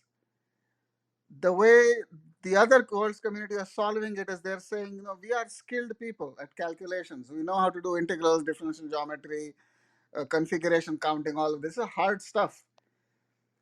Instead of doing it for string theory, why don't we just do it for quantum chromodynamics and electric theory and just take the calculational accuracy of known phenomena, push it a couple of decimals further, which will help the experimentalists increase the precision of their analysis further. And maybe the new phenomena show up in the precision because the calculation is precise. The US particle physics community is not investing in that third option, which is precision calculations, as much as the rest of the world is. So this kind of ties together both with the precision question before on the theory side now, and your current point, which is the US particle physics field could do what you said. We've done all this model building for 30 years. We've done all this string theory for 30 years. What is it that we haven't done? Well, we haven't increased the precision of the standard model calculations, which the experimentalists are using. Why don't we now do that for 10 years? Maybe it'll help the experimentalists. And this is not biting, and I think it should, because in some sense it's an opportunity to use that skill set, to develop the skill set among the young people, and do something useful for the field, and not fall for the mentality, but that's not sexy enough, or that's not hot enough. Only string theory is hot, and only model building is hot. And doing hardcore calculations at the next decimal place is not exciting enough, so we don't go there.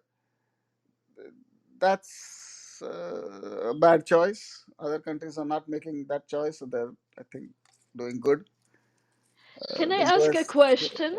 yeah, Thank you.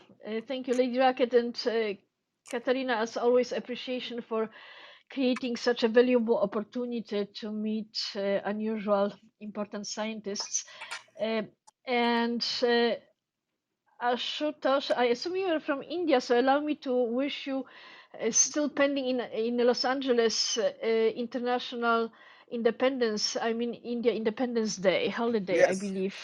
Yes, in fact, it's a very special one. It's a Yes, 75th anniversary. Yeah, that's right. And yeah. my Thank you. team, yes, it's my pleasure, and it's totally sincere, because I believe very strongly that we should strengthen our scientific collaboration with India and with Indian scientists as our strategic partner, Well since said. especially, Wonderful. yeah, I'd like to hear that. Yeah. especially in space. And I am a space innovator. I am a space maverick, investor, and entrepreneur. Oh, Uh, wow. because the time calls for us to be invisible, fearless, invincible, fearless, and do as much as we can to address some of the challenges that you have been speaking about, including financial challenge. And this is when I decided to raise my hand, because you are so totally right. The limitation of the financial system holds us back. And beautiful point that you have made, that I also want to acknowledge and endorse, because it's very rarely heard, is recognition that young people are frequently not able to qualify for sufficiently fast and innovative way of funding. So here comes my contribution to this subject, and I hope it's going to bring a lot of hope, excitement, and opportunities. Because as a space investor and entrepreneur, I have suffered from the same difficulties of getting funded. Try to finance space mission. It's, you cannot go to equity fund, hedge fund, Wall Street, or even a venture capital. So I decided to solve this problem, and I started to work on this in 2016 by harnessing technology that I think is a great friend of scientists. Technology called the blockchain, technology called NFTs and tokens, but not cryptocurrency, not speculative one, but my company named after a brave scientist, Copernicus. My Uh-huh. company is called Copernic Space. I've been in the States for about 40 years, but I came as a graduate student. But I'm originally from Poland, so this is my homage to my country's brave scientists. That's nice. Yeah. So Copernic Space developed platform that is creating scientific and space assets that can be offered. Listen to it, because you mentioned to it also in your talk, like appealing to the private sponsors of science. So the platform that we developed exactly is solving our problem and your problem, because we created opportunity to offer space assets. And in our case, we are already going to the moon with our mission. So our space Okay. assets include, and that's the innovation, financial and pragmatic. Our client called Lunar Outpost Okay. is a scientific a company on the top list of NASA, who developed Lunar Outpost first private moon rover. And they were trapped for lack of revenues, because here are the revenues, and I'm sure you will identify with it. They had two sources of revenues: one, NASA, $1. Of course, NASA gave them millions to develop it, but now I am talking about how much they are going to get paid for landing on the moon and doing the wonderful stuff there. $1 from NASA, and $5 from Nokia, who is loading up a 5G network to test on the moon. Comes Lady Rocket, Copernic Space, and Glenn Blaisdell.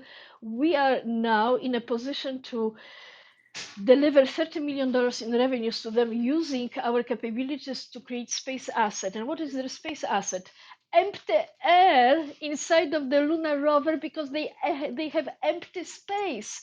So we are monetizing their space, empty space, through so-called NFTs. To whom?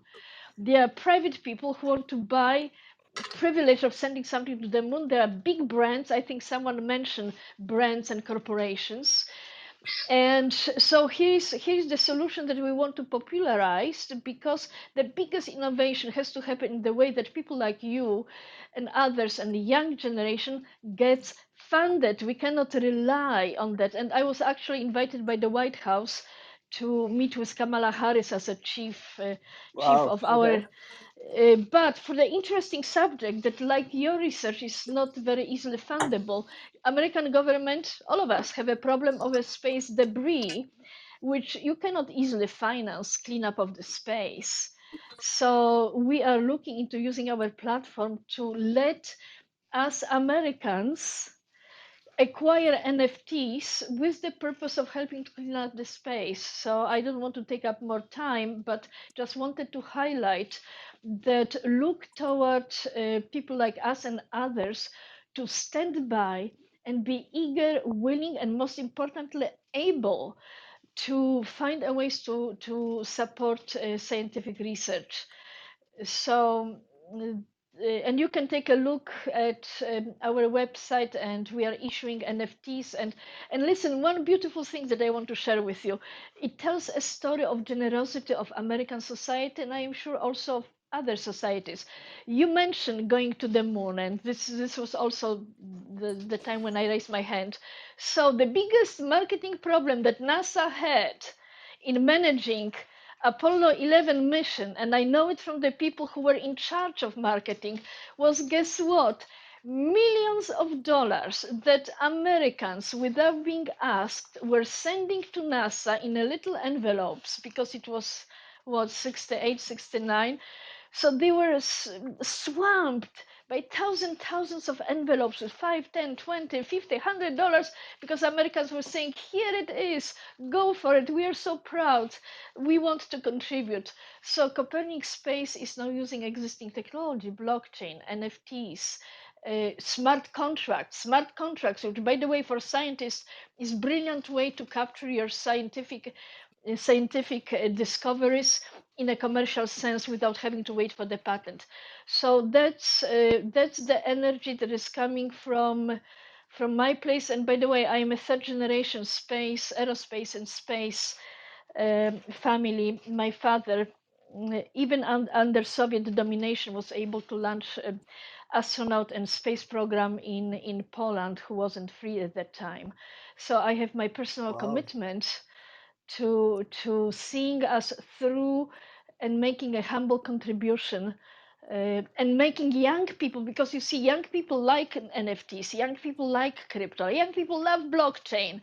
So if they can give us the project, we can transform it into the asset, and then people will decide if they want to finance. So it's not only government. I see. I see. I see. So Now, this is wonderful news, actually. Wonderful. Yeah.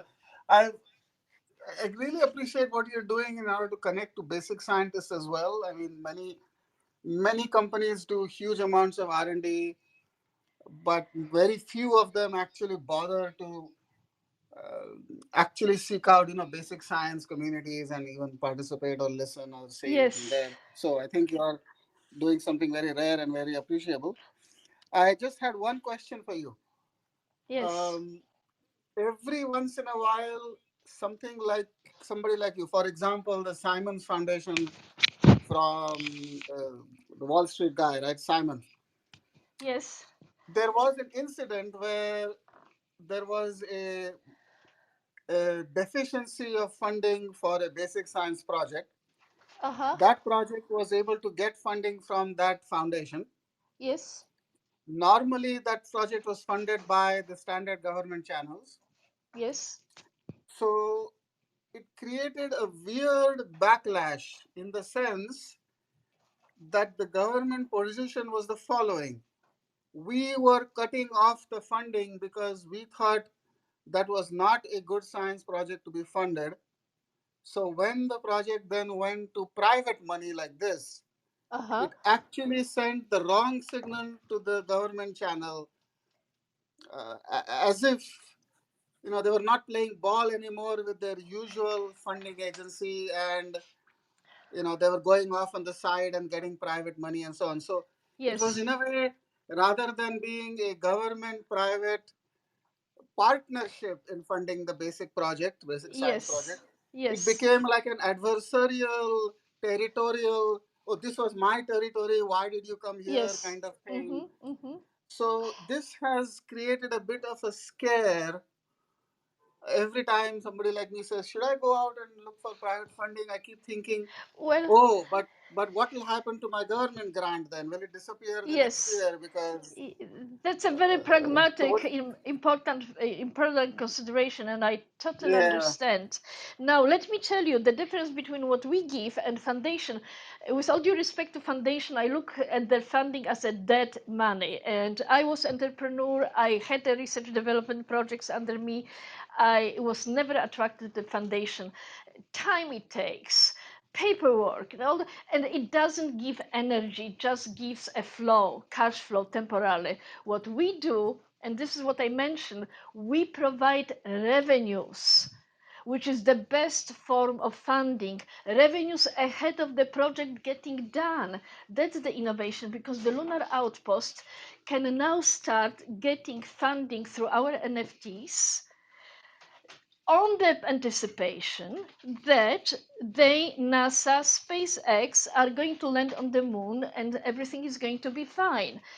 But because of the nature of smart contract and NFT, this is not, punishing relationship with the foundation or investor or even government, where you have to deliver by a certain schedule. No, NFTs are children of love, compassion, excitement, risk taking. It's a completely different mechanism. So, but I hear you, and this is the problem it's, I guess, case by case basis. But the only reason that I'm taking time of the entire team and Katerina is to make the point that seek new financial alignments. Another very interesting place of potential private funding is what we call crypto whales or Bitcoin whales. Those are the guys, some of them are billionaires, some of them have $100 million sitting on fortunes that they made, despite of the fact that Bitcoin went down. There are still people who made tons of money and they are still happy, and they are getting they have an anxiety and they are getting anxious because they are people of risk taking, vision, trying to change the world, and they are getting anxious to put their Bitcoin to work for something worth taking risk, for I see. another I moonshot. see. So consider different sources. So let me finish here. I don't want to take up more time of this very fine room, but thank you for letting me share, and I hopefully contribute something worth Thank you. thinking about. Thank you so much, and Katerina, Very good. thank you for inviting me. Yeah, sure. Thank you for this discussion. I don't know, Naz and Rajashi, they joined. I'm not sure how much time or patience you Yeah, still I have. have a quick question. Hi, Katrina. Hi, Serena. Uh, Ash, Ashatush? Ashutosh, No, yes, please go Ashatush. ahead. Lady Rocket. I have a question for you about space assets. How do you price it? How do you monetize it? And what is the intrinsic value of it? Yes, yes. Sorry, I am listening, but I am working on my to the moon Oh, presentation. okay, sorry. But here is the You don't have answer. to answer No, if no, you don't. no. No, I want to answer. I was just, putting some things on the PowerPoint. So this is excellent question. So, in a specific case that is described, it's public information, it's endorsed by NASA, etc. Here's where the pricing came from. Copernic Space, my company, is a marketplace. It's more like an eBay for space ventures. Price is established by our client Lunar Outpost. Their price, however, is being regulated and influenced by NASA. So the result is as follows. Not very happy for me personally, because the NFTs that allow you to acquire place inside of the Lunar Outpost in a digital sense is very cheap. You can send a digital asset to the moon for $4,000. To send physical artifact to the moon, the price starts at around $420,000 for 10 decagrams. Those are not prices established by us. lunar outposts, tell us, do it, this is the price, and this is how we are going to allocate what? Again, what are they allocating? Physical space inside of the lunar rover / SpaceX, and the computer, because on the computer we are going to put digital data. What digital data? Music, poetry, art, science, because we want to make Moon much more exciting place than it has been given a chance to be so far. So we are a marketplace, so we do not regulate it. The marketplace will regulate itself. People will buy or not. We have a great interest, and we are formally launching in London shortly in a financial district. So anyway, did I answer the question, or you had? No, that's quite all right. Thank you. Yes, so, and we are negotiating right now with some other spectacular visionary companies, because it takes visionary. But we look at people like Richard Branson, empty space in his stuff. The Bezos, empty. He just gets a couple of billionaires in, but he can do much more. But bottom line, we are not doing it for the commerce. We are doing it to democratize and create space economy for all of us. No commerce, democratization and creation of the space economy. Thank you.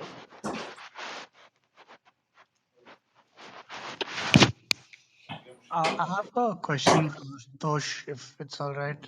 Um, it's a bit philosophical about the measurement problem, and I guess I would like to ask: is it possible that we need to revise Heisenberg's uncertainty principle to have a more generalized something that applies at a possibly smaller than the Planck length scale? And I think you're in the best position to answer this, as you're an experimentalist in high precision measurement. So is possible that we may one day revise it or have a new version or a more different formula? My guess is the answer is yes, and my second guess is that for all said and done about string theory, the answer is already in string theory, at least, maybe in other theories as well. But I'm guessing string theory has already revised the basic quantum mechanics Heisenberg uncertainty principle. So it's possible in the theoretical sense, I believe, yes, because string theory has already done it. And the reason I'm saying this is that the uncertainty principle of quantum mechanics is only following the axioms of quantum without incorporating gravity. One of the big motivations of string theory is, in fact, that it's one of the very few theories that actually does successfully incorporate gravity and quantum mechanics into a single theory. So gravity and quantum do not naturally or easily combine because their axioms are at conflict with each other. And you can easily understand this. But string theory manages to pull them together and actually be a self-consistent quantum theory of gravity.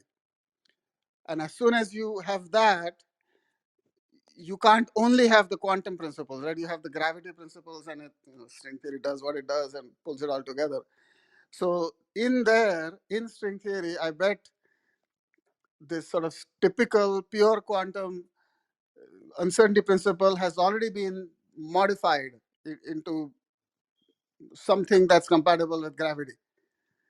So string theory lives at the Planck scale. So whatever quantum physics happens at the Planck scale, it will necessarily change the uncertainty principle as stated into something else.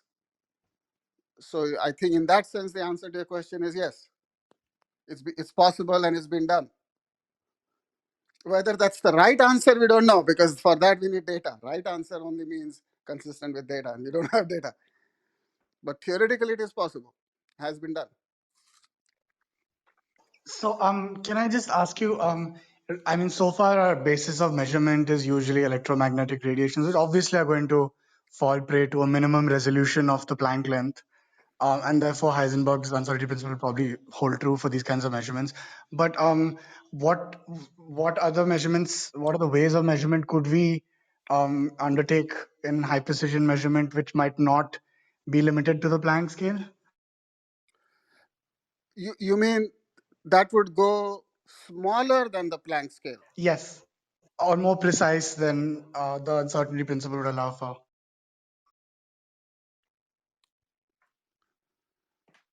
Oh, smaller than the Planck length. I'm trying to imagine where we're ever going to find an experimental situation that's anywhere close to the Planck length. So in that sense, I I agree. When mean, you said philosophical, yeah, how about like the gravitational field caused by a single micro, like a particle moving in a volume, like the change in gravitational field caused by it, something like that might potentially be smaller than the Planck scale, right? The yeah. gradient. But how do you measure? How do you measure anything? How do you get your experiment to be that close? That's the thing, right? To measure something, you have to get an experimental sensor close enough so that your Planck scale physics is detectable. In other words, you have to get your sensor and your system close enough in distance, which is the Planck scale distance. Right. I mean, we do some like we use phase in LIGO, right? Laser interferometers. I mean, Yeah, phase is a good way of like. I think phase could be potentially something that is a smaller measure of distance or width or length than the Planck scale, because potentially we could like measure a small offset in phase that is more accurate than our measurement of distance, without having to have physical proximity as much, because we're just detecting the phase of interfered lasers. yeah, I'm just like, throwing it out there, but yeah. yeah. I see what you mean. My worry is that when you get to the anywhere close to the Planck scale, when you say the phase measurement of LIGO, you know why the phase measurement of LIGO works? It works because the coherence of the laser is maintained over the hundreds of kilometers that the laser is bouncing back and forth. Right? So the laser is a quantum state that can maintain its coherence over a very long distance. Whatever distance it can maintain that coherence at, the phase is a measurable quantity that's coherent over that length. I'm worried that you can't maintain that kind of phase coherence of a quantum system in the Planck regime. So it doesn't extrapolate, that the phase coherence doesn't extrapolate into the Planck regime. Okay, right. So I don't know this, but I'm guessing that's where the argument breaks down. so I agree. I mean, separating from the thermodynamic noise of the environment would be the biggest problem. But if you were theoretically able to do that and not have like an isolated environment, like something like a Faraday cage, but removing all Fine, anything that could interfere. fine. I'm not even saying that the phase gets decohered by thermal noise. Suppose you have an absolute zero somewhere, right? See, what you're talking about is measuring the displacement of two objects that are far apart by a very small amount. That's not the same thing as getting the two objects to within a Planck length of each other. Uh, um, What you're saying is if I have two objects, 20 kilometers away from each other, and I'm bouncing a laser back and forth, and now if one of those objects gets displaced by one Planck length, will I be able to sense that displacement? Yeah, maybe in principle with zero temperature laser out in space, maybe. But that's not giving you access to Planck length physics just because you can measure a displacement of one Planck's length, I think. Right. Yeah, To makes measure sense. Planck length physics, you have to get the objects close to each other by of this order of one Planck length. Yeah, I think the only places where we might encounter matter exotic enough to be closer than a Planck length would be like, what are those blue stars or dwarf stars, neutron stars? But I mean, it's quite No, neutron star doesn't do it. so maybe there was one celestial object. I forgot which one. Maybe a quasar, which had really high the higher generation, higher tier quarks, and all are found in the core, etc. But I think um, That's still 10 orders of magnitude away from the Planck length, right? Right, but for example, suppose we have like a black box which is thermally isolated, etc., and you have a laser inside, and there's just one single particle moving around in there. Could we potentially detect that the movement of that particle at like half a Planck length? Is I think my question. That particle is moving around in a box, and what happens? It comes to within one Planck length of. Say there's a laser which is and the lasers based on the particles passing through the beam were able to detect its position at an accuracy. I mean, we're able to tell every time it moves a half Planck distance is the hypothesis I'm trying to ask about. Because it's Mm, interfering with the laser, we can tell when it's moved half a Planck distance. not not at the energy of the laser that you have, because the laser is still a macroscopic thing, right? The laser is not a Planck length device. Right. Yeah. So Yeah. the laser still obeys standard uncertainty principle. So in order to tell a distance of half Planck length, you would need a 10 to the 19 GeV laser,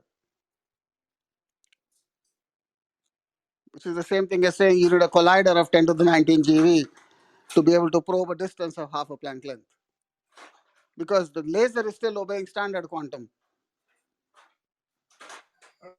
Right. Yeah. That makes sense. Is there ways to like use I mean instead of um I mean you have to worry about it interfering in the direction of the transversity of the wave, right? Because it's a transverse electromagnetic wave. But if you would use a longitudinal wave instead as a means of detection, in that case we don't have the same problems of how the collisions happen and the transfer of energy between the wave and the particle that's interfering. So in the quantum description, a longitudinal wave is always a wave associated with a massive quantum particle, right? So longitudinal wave, when quantized, means that the quanta are massive. So I think in order to make the wave sufficiently longitudinal, it effectively means you're trying to make your probe particle a massive particle as opposed to a massless photon. The But EM wave is transverse because the photon is massless. yeah, sorry, yeah, that makes sense. But what about, for example, an acoustic sound wave is longitudinal, right? But massless.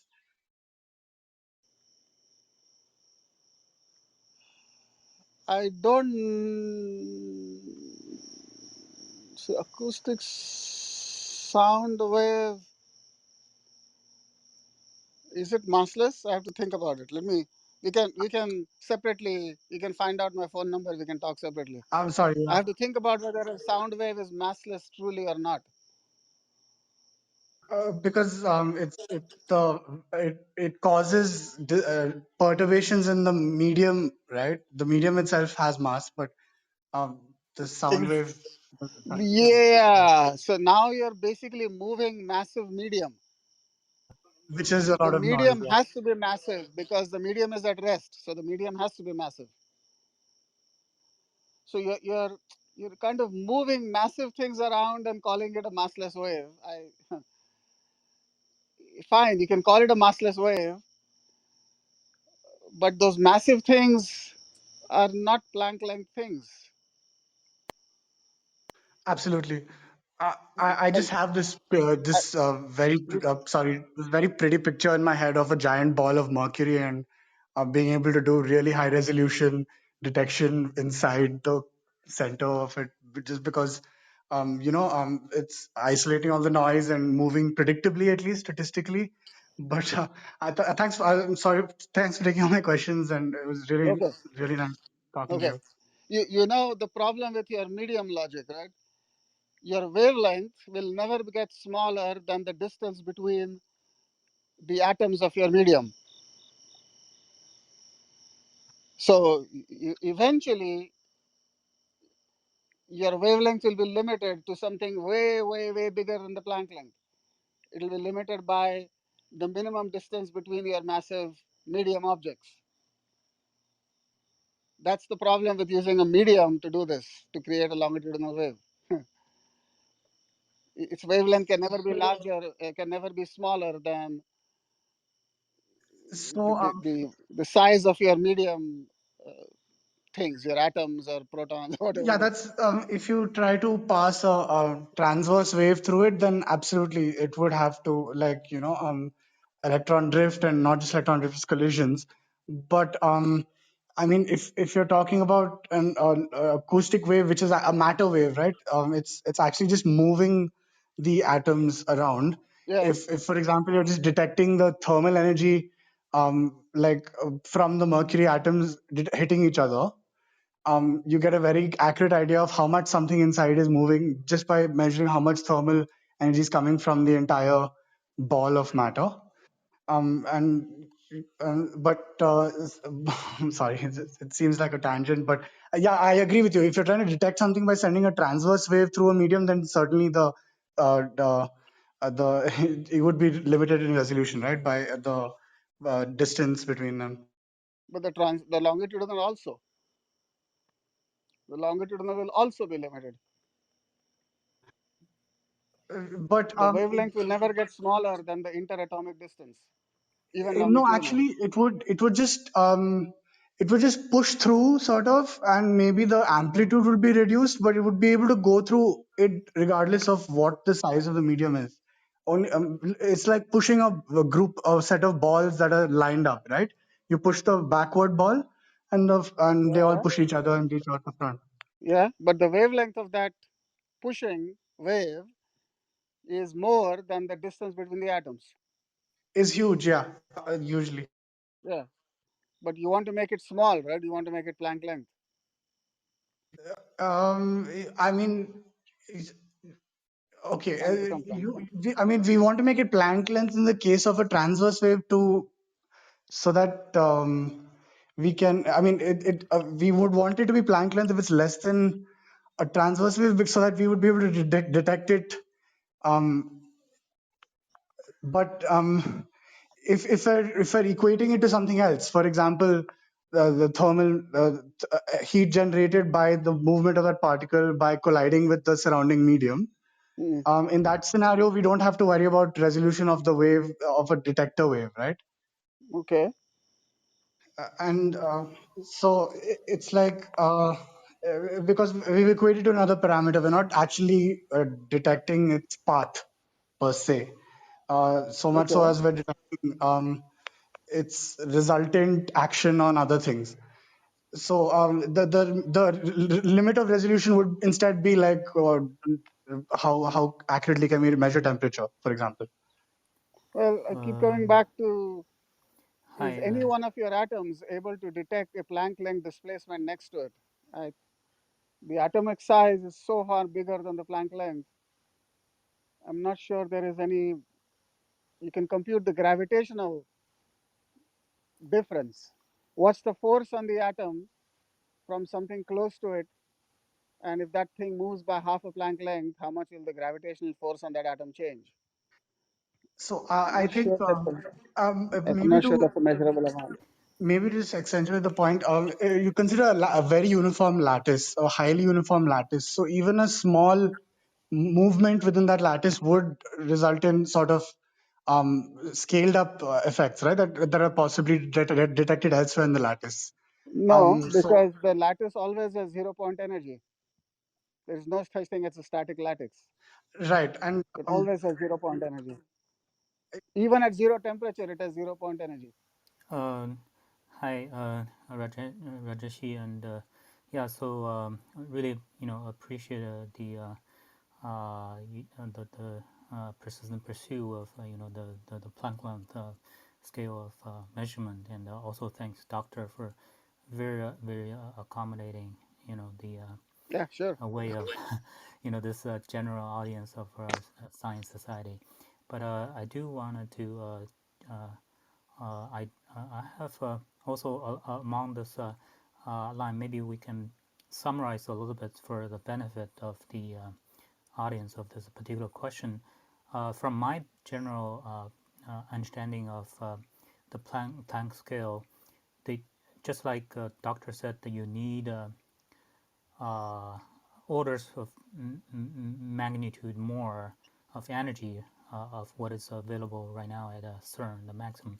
So for the participation of more audience, Rajeshi, if you can, so I don't think phonon would be a good candidate, because just like doctor mentioned, that the phonon is way lower, right? So it's also when you say it's a massless phonon, massless boson, it's quite a different thing there, because it's excitation mode, right? So it's just like doctor mentioned, it's a massive crystal that you rely on. There, it's if you consider more higher order corrections, it's say for example back anyway. So I think there's proposals for this if you can do that at a Planck scale, then the quantum gravity community would all come to you, right? So the I don't know if that's a right assessment, but I do, given the availability of your time, doctor, that from a previous, so now we are taking advantage of your presence at a precious time, turning it into a learning class.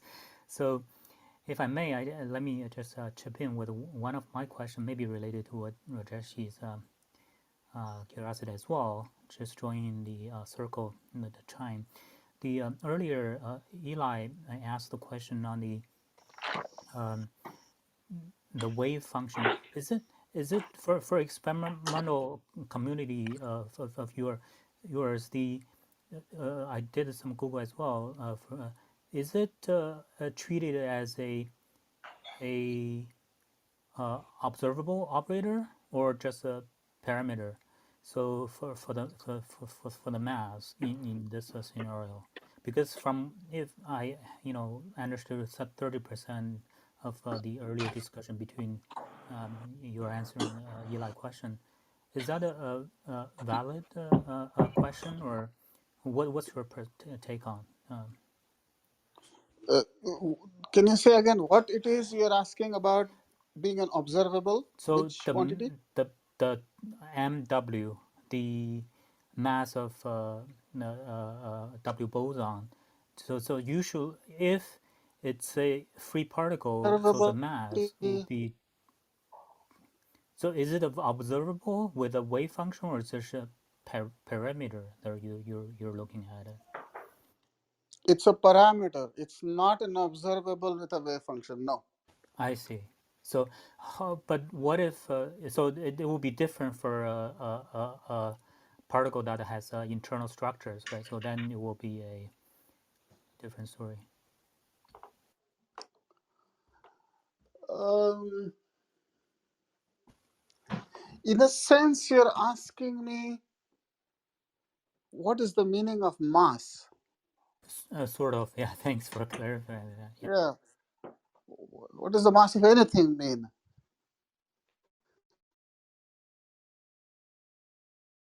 I know So that's probably a hard question, and I'm very in I'd special be happy relativity, to.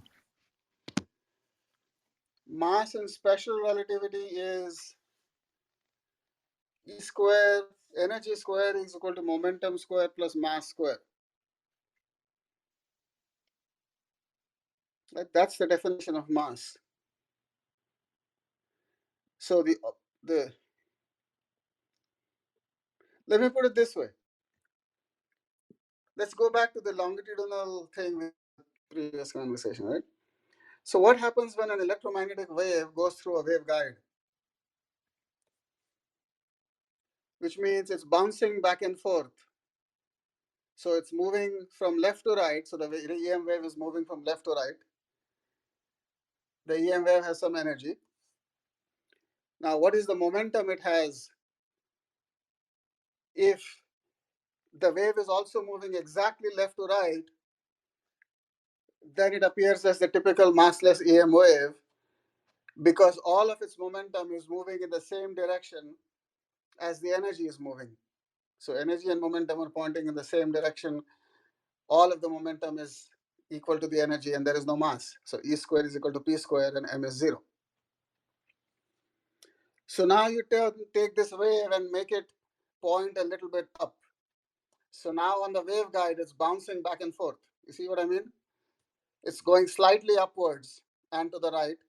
It bounces on the top, comes down, then bounces on the lower surface, bounces up again. So now you can see that the momentum component in the horizontal direction, left to right, is lower than before.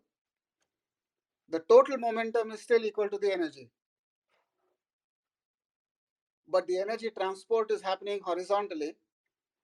The horizontal component of the momentum is not equal to the total energy because there is a component of the momentum pointing up and down, correct?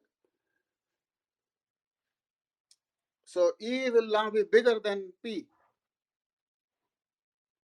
So this wave appears to be massive and it moves slower than the speed of light as a result, which is true because it's following a zigzag path. Its horizontal speed is less than the speed of light. Simple trigonometry. So an electromagnetic massless wave moving through a waveguide looks like it has a longitudinal component, looks like it has a mass-like property because it's moving lower than the speed of light, which by special relativity means it is massive. Can I, So is it accurate to say that you can describe mass as the degree of localization of anything, how localized it is to one point? sort of, it's in a sense, if I can take my waveguide logic further and answer the question. If you take a microwave cavity and you have an electromagnetic wave just bouncing back and forth within that cavity, so it has no net momentum, it just sits there at rest. How would you describe the energy which is trapped in the cavity? There's a certain amount of energy bouncing back and forth in the cavity, but it doesn't have any momentum. So that energy now appears like a mass. If you go far away, that energy is, without momentum is going to appear exactly like a mass. So localized energy without momentum is what mass really means, right? So this basically a standing wave. It's like a standing wave um, pattern of an electromagnetic wave. Is basically you mean yes, you've localized the EM wave so that all of its energy now appears like a mass. It's not moving at the speed of light because it's going nowhere. And microscopically, you can see, okay, now it's bouncing left, now it's bouncing right, but macroscopically, it's going nowhere. So that's energy without momentum, if that's what we mean by localization. So so now you say what's the wave function? How would you describe the wave function of this wave? Yeah, its wave function has the property of a stationary particle, which is a massive particle. That's what mass is. So the MW is the same thing. There's a way to visualize the field that's propagating. It's as if it is trapped in a cavity to some extent. And what is making the cavity is the Higgs field. So this thing is bouncing off the Higgs field back and forth. So in a sense, the Higgs field all over the place is localizing it. And so some part of the energy shows up as the mass property.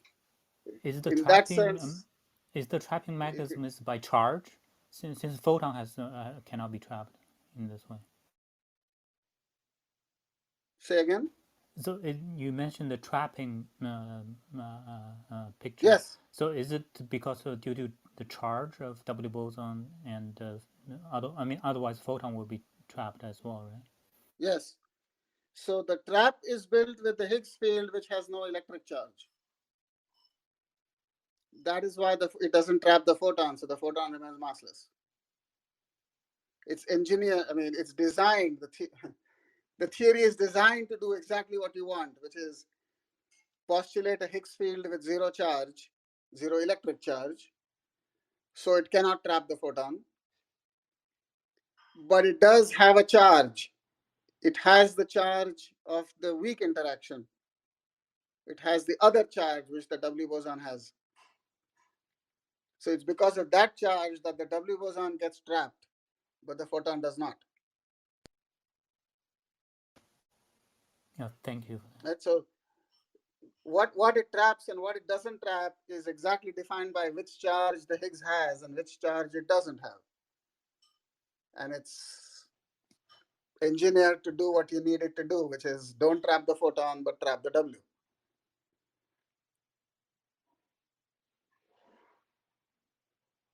So you see what I mean by what the mass is reflecting?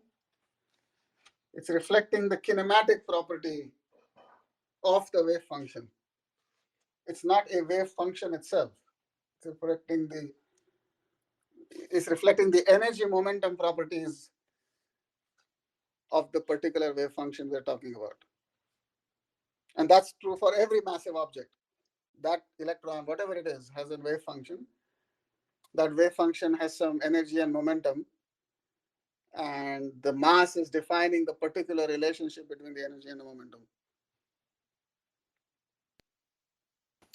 Thank you. I think that helps a lot. Saved me many hours of kind of plowing through the textbooks. Thank you, Doctor. Okay. So in that way, so maybe I can just pick it up. One of the slides you mentioned so as what you do is treating mass as a parameter, is because it is actually trapped in a cavity that it's the eigenvalues of the energy in a way that it becomes a parameter. Is that correct? It's rather than the eigenvalue of the energy, it's more like it's the eigenvalue of energy square minus momentum square. Yeah. It's E square minus P square. P is the momentum, E is the energy. So E square minus P square is equal to M square. Great, thank you. Rajeshi, So the energy need not have a specific eigenvalue. The momentum need not have a specific eigenvalue. But the operator here is E square minus P square. Great, and that helps a lot. Katerina, yeah, back to you for the mic. Yeah. Oh, thank you. My question is probably completely nonsense, but so it's late, so please excuse me, but my ignorance. So could some interaction with dark matter somehow contribute to this difference of the weight that you found out versus what the standard model predicts, or would that be too Yes. far-fetched? No, I think that can certainly be one explanation. So That can certainly be one explanation. So if the dark matter is interacting with the W somehow, and one can make a theory for that, then it can induce, through the quantum fluctuations, it can induce the kind of shift we are seeing. Yes. that would be very exciting, wouldn't it?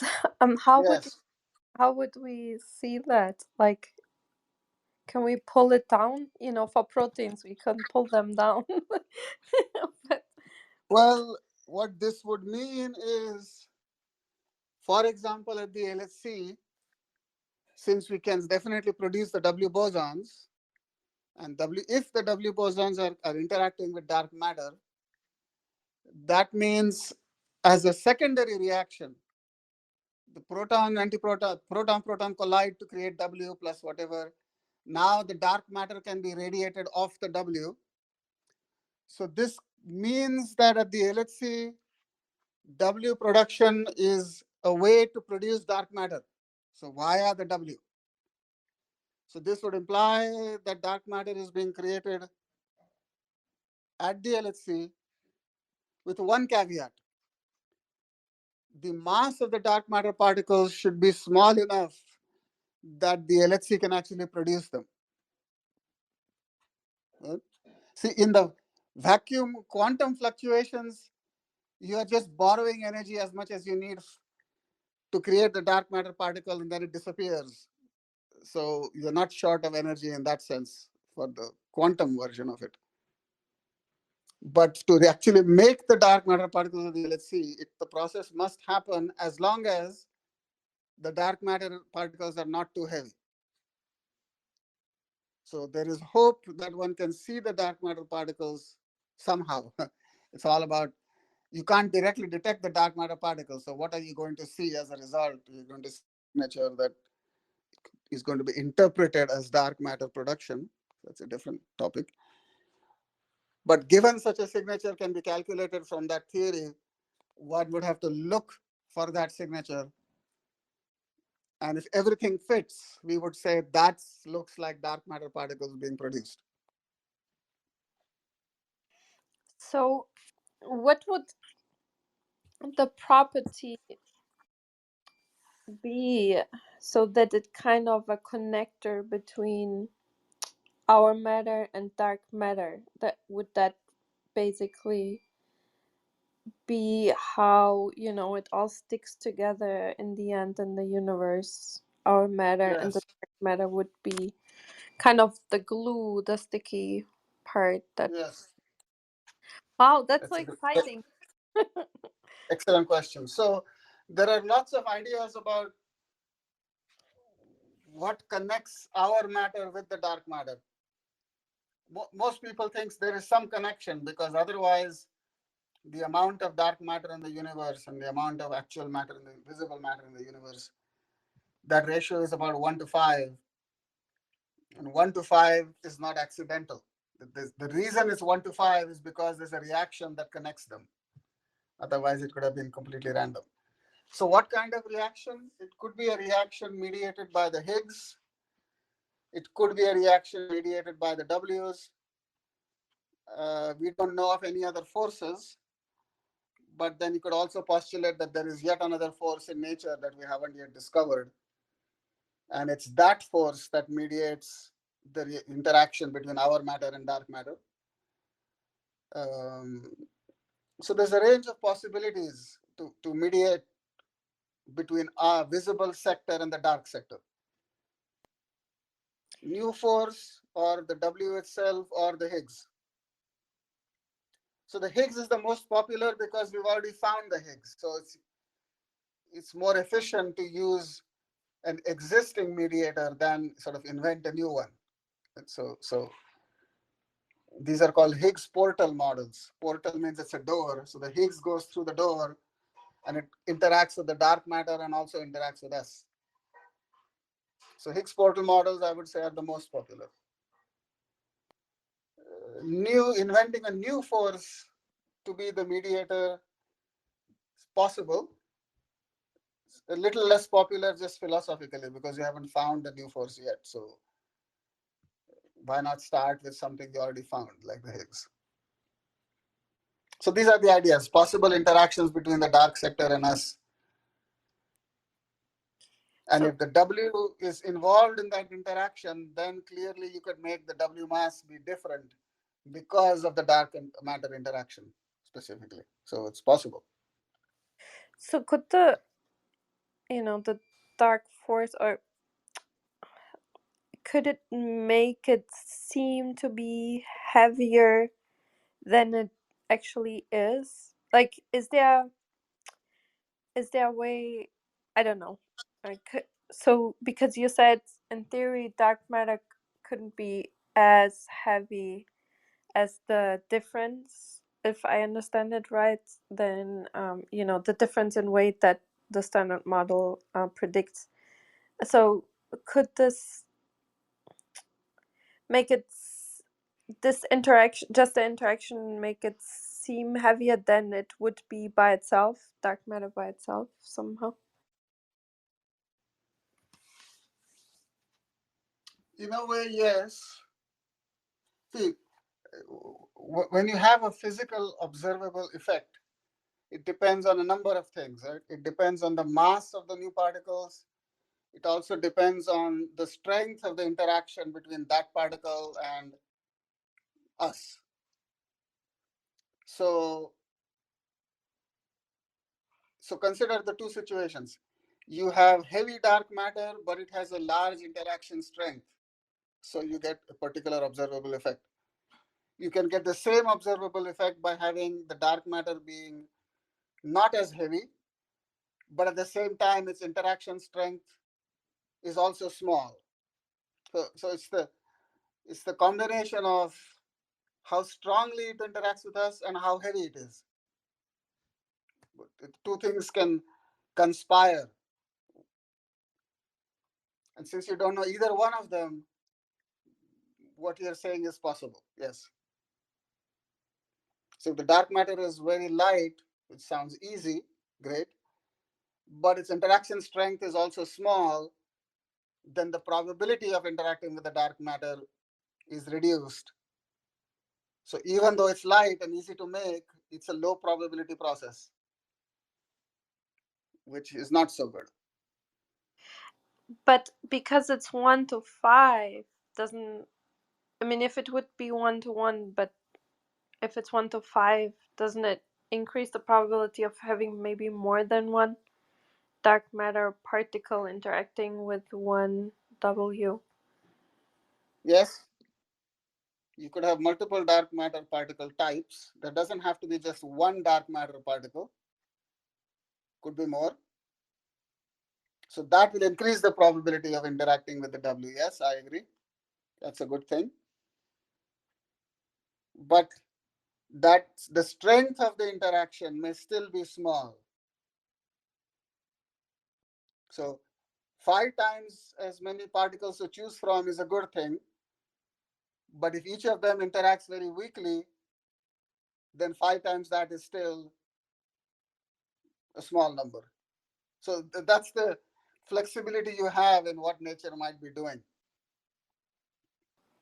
Maybe lots of particles there, but all of them interact so weakly that each of them induces a small effect. I see. And can it be just a fluent process, like kiss and drop off, like constantly? Like we say that to vesicle, when vesicles kind of interact with membranes, so they kind of constantly, it's a constant flow basically, that's kind of like a membrane passing along and passing along and passing along. Yeah. So it's so fast that we don't measure the intervals, we just measure, it looks like a constant interaction, but in reality it's like a lot of very high frequency interactions that we cannot, like a movie, we cannot see the signal. Yes, yes. So the effects of the quantum fluctuation, this quantum foam I was describing, the effects of those are exactly like you say.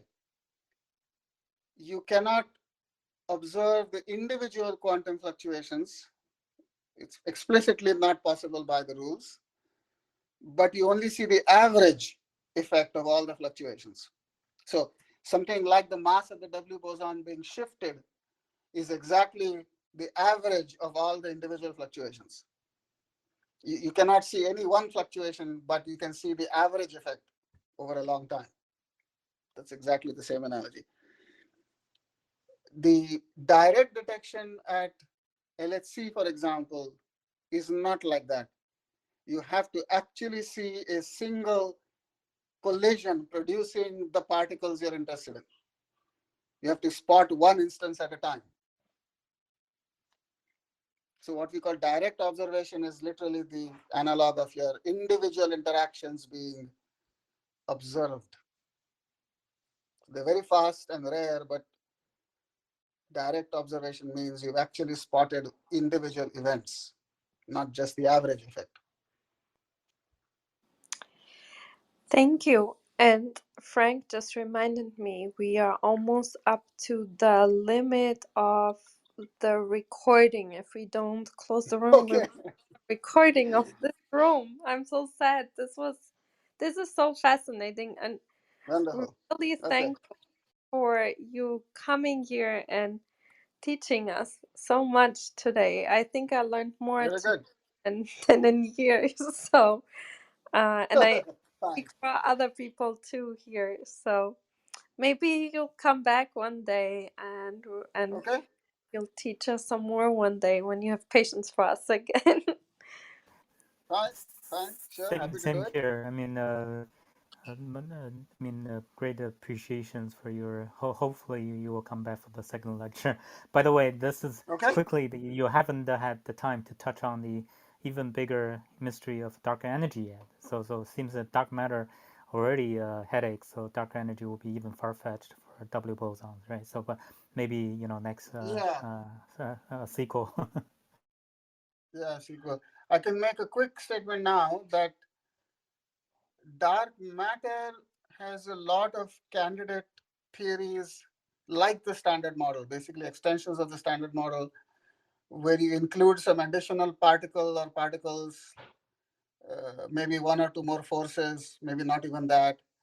So you're still working within the framework of quantum mechanics, special relativity, other mathematics, just extending the content. The rules are the same, but the content, like more ingredients added to this recipe and it becomes a bigger recipe. But otherwise, the cooking rules are the same. That's dark matter. Dark energy all essentially doesn't even fit. It does not fit within the rules of this quantum field theory framework. So dark energy is completely on a different level of understanding because this entire mathematical framework, which can easily describe dark matter, doesn't even come close to describing dark energy. So dark energy is even in that sense far harder to understand at a basic level. Yeah, endless frontier. So that's kind of a for an engineer, very envy of scientists. But great Yeah, it's kudos fun, for right? you. It's fun Yeah, to think about really, these things. really. You're so energetic and also open-minded to giving general audience a treat like today. Yeah, Yeah, wonderful. really appreciate it, and yeah, Thanks. in respect of your time and also the yeah, give the mic back to Katerina to maybe close or last words Yeah, or sure. whatever. Katerina, to mic's yours. Yes, thank you. I can only Okay. say thank you again, and we really appreciate it. I think this was a historic clubhouse room. Okay. I also want to thank you as well. It was a fascinating. Oh, what are we over 4 hours? Happy to do it. So, Yeah. just fascinating As I, range. as I said right in the beginning, if, if you get somebody doing research to talk about their research, then it's hard to get them to stop. The problem is not Well, we really don't want to let's stop. stop. So hopefully you'll come back one day and we'll Okay, coordinate. And we really appreciate it. Enjoy the rest of your night, and Frank, the thank rest you. of your day, and wherever you are. And thank you so much. I can't say how Okay, much and I appreciate it. I should thank you and the audience as well, right? You guys, some of you are sitting up at 1:20 at night, so you have to appreciate the audience. Yeah, it's Yeah. great. Thanks so much. All right, talk to you later. Yes. Thank you. Bye. Bye, everyone. See you. Talk. Thank you. Thanks Bye, all. everyone. Close the room in 3, 2, 1. Bye, everyone. Thank you. Thanks, everyone.